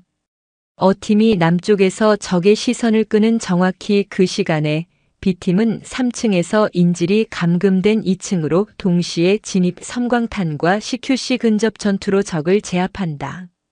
목표는 3가지. 첫째, 인질 구출. 둘째, 적 섬멸. 셋째, 핵심 부품 회수. 단 하나라도 실패하면 작전은 실패다. 나유리가 대원들의 눈을 하나하나 마주쳤다. 나는 이곳 서해 유성용암에서 모든 상황을 실시간으로 지켜보며 지휘한다. 제군들, 이것은 단순한 인질 구출 작전이 아니다. 이것은 대한민국의 서해를 지키는 방패가 깨지느냐 마느냐의 싸움이다. 그녀는 헬멧을 다시 고쳐 썼다. 질문 있나? 없습니다. 좋다. 작전 개시 시각은 태풍의 눈이 가장 근접하는 1시간 후. 바람이 가장 약해지는 그러나 파도가 가장 높은 그때다. 모두 자신의 위치로. 여명의 강철 작전 개시. 대원들이 함교를 빠져나가고 나유리는 칠흑 같은 바다를 노려봤다. 그녀의 심장이 강철 엔진처럼 뜨겁게 고동치기 시작했다. 서해 직벽도 상공. 칠흑 같은 어둠 속에서 집채만 한 파도가 80m 절벽을 때리며 하얀 포마를 만들어내고 있었다. 세상의 종말이라도 온 듯한 굉음 속에서 해병대 마리논 MUH-1 헬기 2대가 위태롭게 흔들리며 저공 호버링을 시도하고 있었다. 빌어먹을. 바람이 기체를 찢어버릴 것 같아. 조종사가 이를 악물고 스틱을 잡았다. 헬기는 태풍의 광란 속에서 낙엽처럼 요동쳤다. 헬기 측면 도어에는 발키리 B팀, 박진석 중령과 차민혁 상사를 위시한 10명의 최정예 대원들이 생명줄 하나에 의지한 채 절벽을 노려보고 있었다. 나유리 여기는 승리. 트라이던트 A팀, 남쪽 부두 500m 전방 접근 중. 5분 후 교전 시작. 발키리는 즉시 강화 실시하라. 함교 지휘실 나유리의 냉정한 명령이 대원들의 헤드셋을 파고들었다. 강화 준비. 박진석 중령이 외쳤다. 그들은 지붕이 아닌 절벽의 7부 능선, 겨우 발 디딜 틈만 있어 보이는 좁은 바위 턱을 목표로 하고 있었다. 강화. 첫 번째 대원이 굵은 패스트로프를 잡고 헬기 밖 어둠 속으로 몸을 던졌다. 헬기 내부로 비바람이 몰아쳤다. 대원들은 순식간에 칠흑 같은 절벽의 중간 지점으로 사라졌다. 차민혁 상사가 마지막으로 강화하기 직전 박진석 중령과 주먹을 부딪혔다. 반드시 성공한다. 필승. 모든 대원이 절벽에 달라붙는 데 성공한 순간 헬기는 즉시 기술을 돌려 폭풍 속으로 사라졌다. 이제 발키리 팀은 완벽하게 고립되었다. 그들 위로는 20m의 미끄러운 암벽이, 아래로는 60m의 파도가 몰아치는 절벽이 있었다. 박 중령님 상태 보고. 차민혁 상사가 암벽에 확보물을 설치하며 속삭였다. 전원 이상 무. 등반 시작한다. 박진석 중령이 선등자가 되어 특수 제작된 등반 장비로 수직 암벽을 오르기 시작했다. 비바람은 그들의 군복을 찢을 듯 몰아쳤고 바닷물은 절벽을 타고 올라와 그들의 체온을 빼앗아갔다. 손가락의 감각이 사라지고 있었지만 그들은 기계처럼 움직였다. 해병대 수색대의 지옥 같은 산악 유격 훈련은 바로 이 순간을 위한 것이었다. 그 시각 섬의 반대편 남쪽 부두. 두두두두두. 쾅. 쾅. UDT 트라이던트 A팀이 탑승한 고속단정이 기관포와 유탄을 발사하며 요란하게 기습을 시작했다. 적이다. 남쪽이다. 남쪽 부두의 적 출현. 관측소 내부에 있던 북측 특수부대원들이 즉각 반응했다. 그들은 인질들을 방패 삼아 창가에 중기관총을 배치하고 어팀을 향해 맹렬한 대응 사격을 퍼부었다. 전원 2층과 1층으로 남쪽 부두의 적들을 섬멸하라. 적 지휘관 리철진 소저 한국군의 소령과 중령 사이에 격앙된 명령이 관측소에 울려 퍼졌다. 3층 관제실을 지키던 최소 인원을 제외한 대부분의 병력이 1, 2층 창가로 몰려가 어팀을 향해 화력을 집중했다. 나유리 트라이던트 적 주력 화기 유도 성공. 즉시 연막탄 발사 후 이탈하라. 김정수 대위의 어팀은 임무를 완수하고 연막 속으로 칠흑 같은 파도를 타고 사라졌다. 리철진 소자는 그들이 격퇴당했다고 판단했다. 시시한 놈들. 남조선 놈들도 별거 아니군. 부품 해체 작업 서둘러. 1시간 내로 이 섬을 뜬다.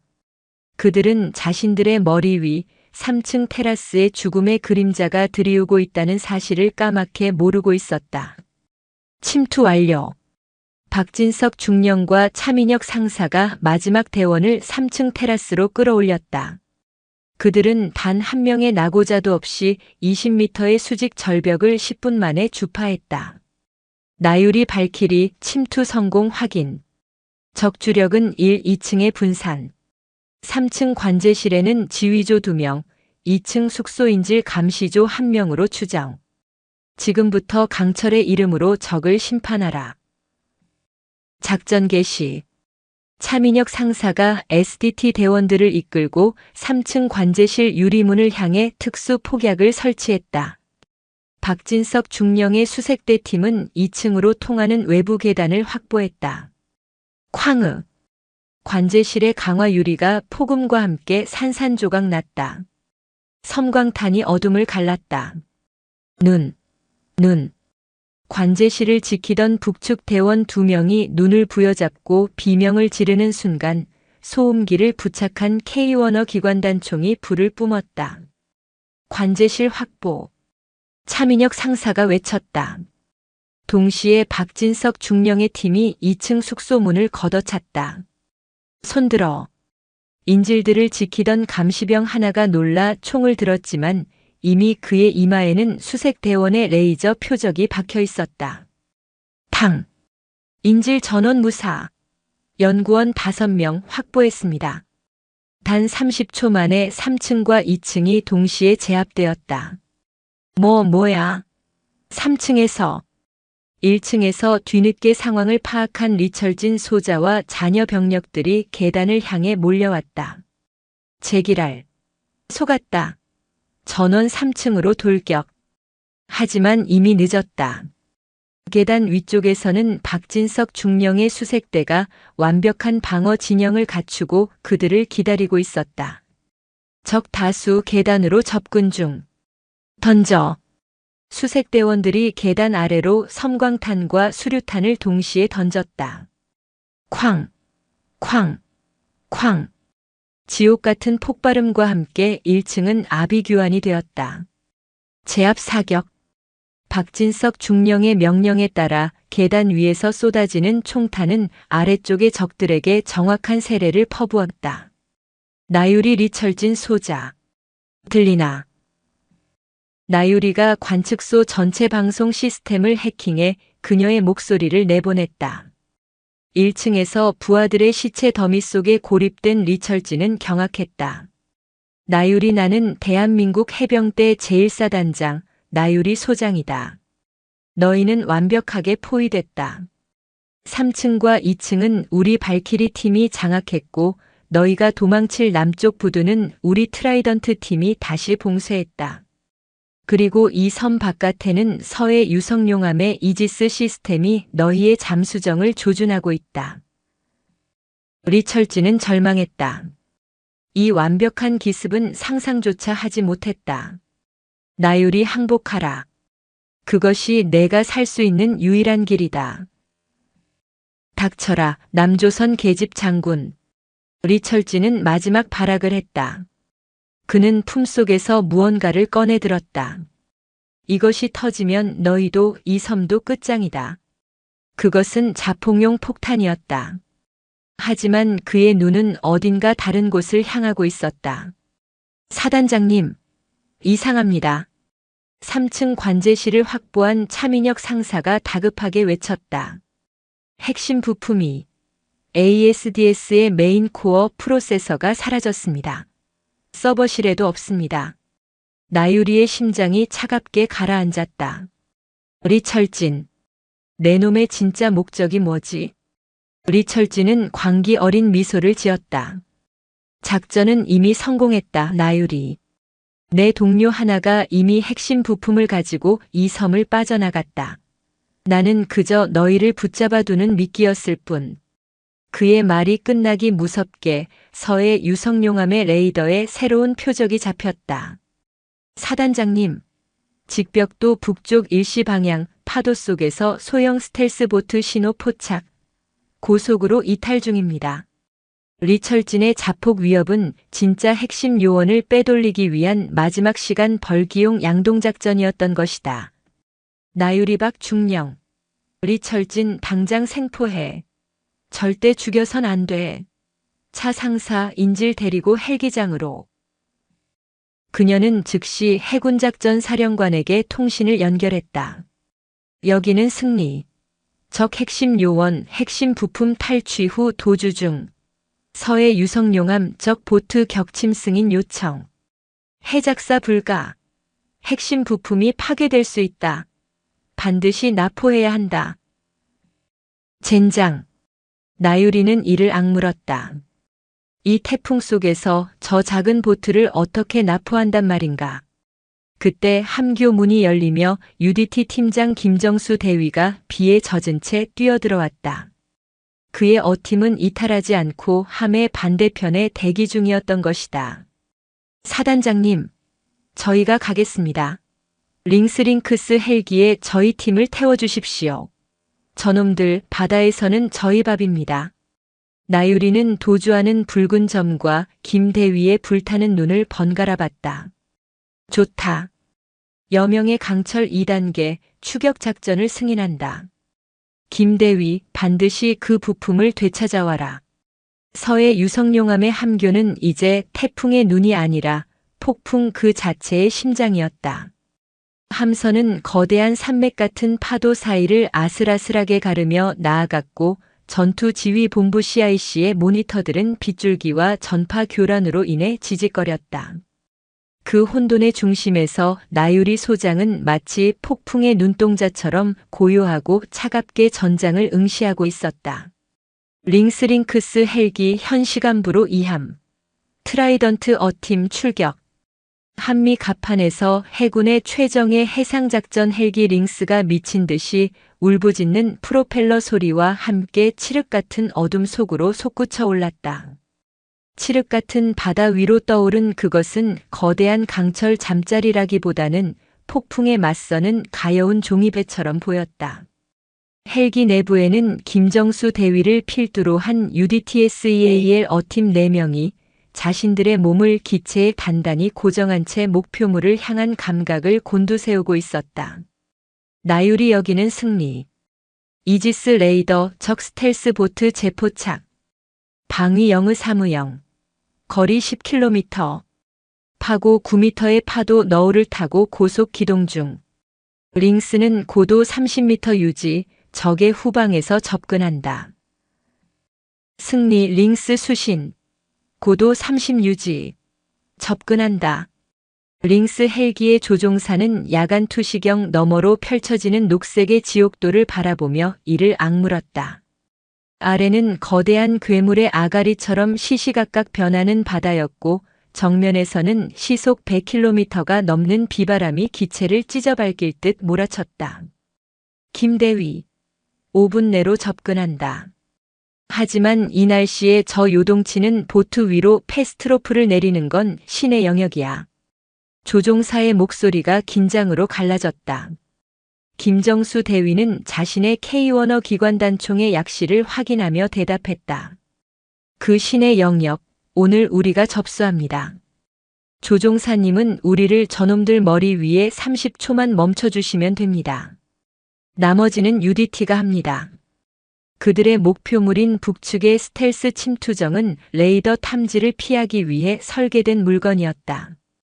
뾰족한 각을 이룬 선체는 파도를 가르는 것이 아니라 파도 밑을 파고들었다가 솟구치기를 반복하며 질주했다. 그 안에는 ASDS의 핵심 코어 프로세서를 훔친 단 한 명의 최정예 요원, 대동강 부대의 특수 공작원 독사가 타고 있었다. 나유리 링스, 적 보트 1km 전방. 적 아군 헬기 접근 인지. 회피 기동 시작. 젠장 저놈이. 독사는 헬기의 접근을 눈치채고 보트를 좌우로 격렬하게 흔들며 파도 속으로 숨어들려 했다. 링스 헬기는 그 뱀 같은 움직임을 쫓아 아슬아슬한 추격전을 벌였다. 잡았다. 지금이다. 로프 투하. 조종사가 기적적으로 30초간의 호버링 정지 비행에 성공하는 순간 헬기 측면에서 두 줄의 검은 로프가 폭풍 속으로 던져졌다. 가자. 대한민국 UDT의 이름으로. 김정수 대위와 그의 부사관 단 2명이 로프를 잡고 칠흑 같은 바다를 향해 몸을 던졌다. 30m 상공에서 요동치는 보트의 갑판으로 낙하하는 것은 시속 100km로 달리는 기차의 지붕에 바늘을 꽂는 것과 같았다. 쿵! 엄청난 충격과 함께 김 대위와 부사관은 침투정의 좁은 후미 갑판에 강철 닷처럼 내리꽂혔다. 그들이 착지하는 순간 침투정의 해치가 열리고 독사가 뛰쳐나왔다. 내 놈들 감히. 독사는 양손에 들린 기관단총을 난사했다. 하지만 김 대위의 반응이 더 빨랐다. 그는 몸을 굴려 파도를 막는 구조물 뒤로 숨었고 부사관은 총탄을 피하며 침투정의 엔진을 향해 즉각 사격했다. 타타탕. 엔진에 총탄이 박히자 침투정이 속도를 잃고 파도 위에서 거칠게 흔들리기 시작했다. 독사는 마지막 발악으로 가슴에 품고 있던 ASDS 코어 프로세서가 담긴 방수 가방을 바다로 던지려 했다. 안 돼. 김정수 대위가 구조물을 박차고 나와 독사에게 몸을 날렸다.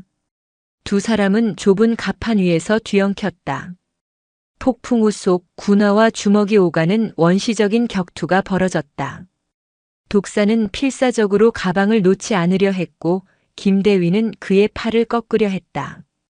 그 순간 산더미만 한 너울성 파도가 그들을 덮쳤다. 으악!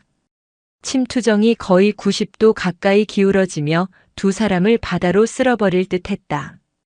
김 대위는 마지막 순간에 침투정 난간을 붙잡았지만 독사는 가방과 함께 경랑 속으로 휩쓸려 들어갔다. 대위님. 부사관이 절규하며 김 대위의 손을 잡았다. 링스 헬기에서도 그 아찔한 광경을 목격했다. 나유리 김 대위. 상황 보고. 선물은. 김정수 대위는 한 손으로 난간을 잡고 다른 한 손으로 방금 전 독사의 팔에서 낚아챈 방수 가방을 들어보였다. 그는 독사가 아닌 선물을 선택한 것이었다.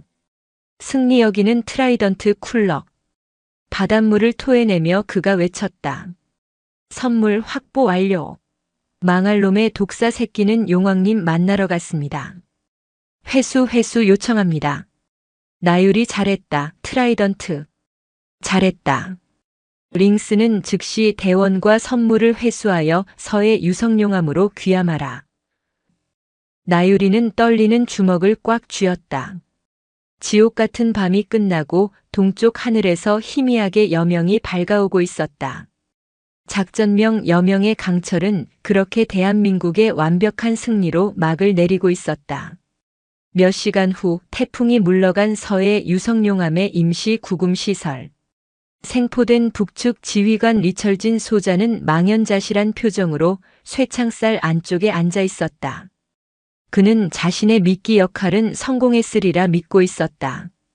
독사가 핵심 부품을 가지고 무사히 복귀했을 것이며 자신은 영웅 대접을 받을 것이라.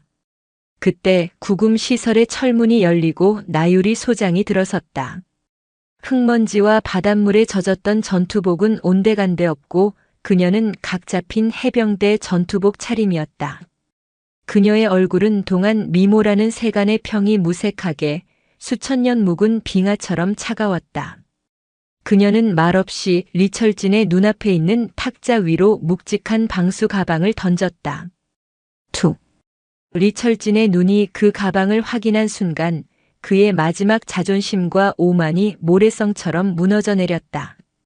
그것은 독사가 가지고 탈출했던 ASDS의 핵심 코어 프로세서였다. 말도 안 돼. 독사는 그 폭풍을 뚫고 내 놈의 독사는 내 트라이던트에게 물려 죽었다. 나유리가 그의 맞은편에 앉았다. 이제 말해. 내 놈들 단독으로 움직인 게 아니지. 무슨 소리를 하는 거냐? ASDS의 시범 운용 위치는 1급 기밀이다. 너희 대동강 부대가 그 정보를 정확히 알고 태풍까지 이용해 기습했다. 내부 조력자 없이는 불가능한 작전이야. 그리고 내 놈들의 목적은 평양으로의 이송이 아니었어. 그렇지? 나유리의 눈이 리철진의 심장을 꿰뚫는 듯 했다. 직벽도 관측소는 허영심 같은 부패 정치인이 국방위에 압력을 넣어 보안 등급이 낮은 민간 시설로 위장 분류된 곳이었다. 너희는 그걸 알고 있었어. 그리고 독사의 탈출 루트는 북방 한계선의 LL이 아니라 공해상에서 대기 중이던 제3국적의 화물선이었지. 리철진의 동공이 지진이라도 난 듯 흔들렸다. 평창 게이트와 이번 직벽도 침투는 뿌리가 같아. 대한민국 군부 내부에 기생하며 군사 기밀을 국제무기 밀매 조직에 팔아넘기는 부패 세력. 허영심은 그들의 비호 세력이었고 너 리철진은 그들의 북측 파트너였던 거지. ASDS를 북한에 넘기는 게 아니라 너희가 중간에서 가로채 무기상에게 팔아넘기고 막대한 돈을 챙길 생각이었어. 이것은 단순한 적의 도발이 아니었다. 내부의 적과 외부의 적이 결탁한 최악의 반역이었다. 나유리는 평창에서 확보한 증거와 이번 침투의 정황을 꿰어 맞춰 모든 진실을 파악한 것이었다. 남조선 계집 장군 따위가 뭘 안다고. 내 놈이 이 섬에서 자폭 소동을 벌이며 시간을 끄는 사이 독사가 물건을 빼돌리고 동시에 서울에 숨어있는 너의 파트너는 이 모든 흔적을 지울 계획이었겠지. 나유리는 탁자 위로 몸을 숙였다. 그녀의 목소리는 뱀처럼 낮게 속삭였다. 하지만 내 놈들의 계획은 실패했다. 허영심은 무너졌고 너는 잡혔으며 물건은 회수됐다. 그리고 지금 이 시간 국군 방첩사령부가 내 놈의 파트너를 잡으러 서울 어딘가를 뒤지고 있을 거다. 내가 지금 입을 열면 그 파트너보다 먼저 공을 세울 기회를 주지. 어때, 영웅 리철진 동무. 그것은 완벽한 참교육이자 심리전의 승리였다. 리철진은 고개를 숙이고 덜덜 떨기 시작했다. 그는 자신의 조국과 동료 그리고 자신을 배신한 대가를 치러야 했다. 그로부터 일주일 후, 대한민국은 평창 게이트의 충격에 이어 군 내부의 거대한 반역 세력 알바트로스가 일망타진되었다는 속보로 또 한 번 발칵 뒤집혔다. 리철진의 자백과 나유리가 제시한 증거로 현역 장성 여럿이 포함된 매국 조직이 뿌리 뽑힌 것이었다. 그리고 오늘 청와대 영빈관 이상 대한민국 해병대 제1사단장 소장 나유리에게 국가 안보에 대한 지대한 공헌과 투철한 군인 정신을 기려 최고 무공훈장인 태극 무공훈장을 수여한다. 대통령이 직접 그녀의 가슴에 빛나는 훈장을 달아주었다. 카메라 플래시가 쉴 새 없이 터졌고 장내는 우레와 같은 박수로 가득 찼다. 단상에 선 나유리는 그러나 담담했다. 그녀는 마이크 앞에 서서 준비된 원고 대신 자신의 진심을 말했다. 이 영광은 제 것이 아닙니다. 그녀의 목소리는 조용했지만 영빈관 전체를 울렸다. 이 영광은 폭풍우가 몰아치는 80m 절벽을 맨손으로 오르며 필승을 외쳤던 제 해병대 수색대원들의 것입니다. 이 영광은 집채만 한 파도 속으로 기꺼이 몸을 던져 적의 심장을 꿰뚫은 해군 UDT 대원들의 것입니다. 그리고 이 영광은 보이지 않는 곳에서 자신의 신념을 지키다 쓰러져간 수많은 전우들과 지금 이 순간에도 묵묵히 조국을 지키고 있는 모든 국군 장병들의 것입니다. 그녀는 객석에 앉아있던 김정수 대위와 박진석 중령을 향해 장성으로서가 아닌 한 명의 전우로서 경례를 붙였다. 저는 그들의 지휘관이었기에 오늘 이곳에 대신 섰을 뿐입니다. 감사합니다. 필승. 모든 영광을 부하들에게 돌린 그녀의 모습에 국민들은 다시 한번 강철 장미에게 열광했다. 모든 폭풍이 지나가고 계절이 바뀔 무렵 강원도 평창의 흥정 계곡은 그날의 소란이 거짓말이었다는 듯 다시 맑은 물소리를 되찾았다. 그 계곡의 한적한 바위 위에 다시 민소매 티셔츠와 반바지 차림의 나유리가 앉아 있었다. 진짜 휴가였다. 사단장님. 아니 장군님. 아니 은희님. 그녀의 앞에 말끔한 정장 차림의 윤현우 기자가 섰다. 그의 뒤에는 한결 건강해진 윤태범 상사가 밝은 미소로 서 있었다. 그렇게 부르지 마십시오. 윤 상사님은 제 생명의 은인이시고 현우 씨는 이 나라의 불의를 밝힌 용기 있는 기자입니다. 윤현우 기자는 자신이 쓴 책 한 권을 그녀에게 내밀었다. 책의 제목은 강철은 어떻게 벼려지는가, 나유리 소장과 평창 게이트의 진실이었다. 제 목숨을 구해주신 것은 물론 제 아버지의 명예, 그리고 제 기자의 사명까지 지켜주셨습니다. 이 감사를 어떻게 갚아야 할지 모르겠습니다. 나유리는 책을 받아들고는 윤태범 상사의 손을 꼭 잡았다. 상사님, 연평도에서 저를 구하셨을 때 저는 군인으로서의 제 사명을 다시 배웠습니다. 부디 건강하십시오. 그리고 현우 씨.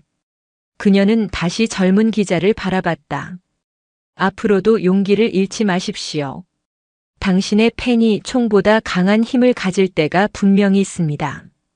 그 힘을 항상 옳은 곳에 사용해 주십시오.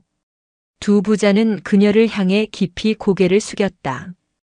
그들이 떠나고 다시 혼자가 된 나유리는 차가운 계곡물에 발을 담갔다. 평화로웠다. 그녀가 지키고자 했던 바로 그 평화였다. 그녀는 연평도에서 잃었던 부하들을 떠올렸고 직벽도에서 싸웠던 부하들을 떠올렸다. 그리고 그들의 어깨에 기댄 조국이라는 무거운 단어를 생각했다. 그녀의 전쟁은 끝났을까? 그때 그녀의 배낭 속에서 휴대전화가 짧게 진동했다. 휴가 중인 그녀에게 올 연락은 단 하나뿐이었다. 새로운 임무. 나유리는 쓴웃음을 지었다. 그녀는 천천히 자리에서 일어났다. 계곡물은 여전히 차갑고 맑게 흐르고 있었다. 좋아. 그녀가 젖은 발을 털며 나직이 은조렸다. 전쟁은 아직 끝나지 않았지. 강철 장미 나유리 소장의 눈이 다시 한번 다가올 또 다른 전장을 향해 빛나고 있었다. 오늘도 시청해 주셔서 감사합니다. 영상이 즐거우셨다면 구독과 좋아요 부탁드리겠습니다.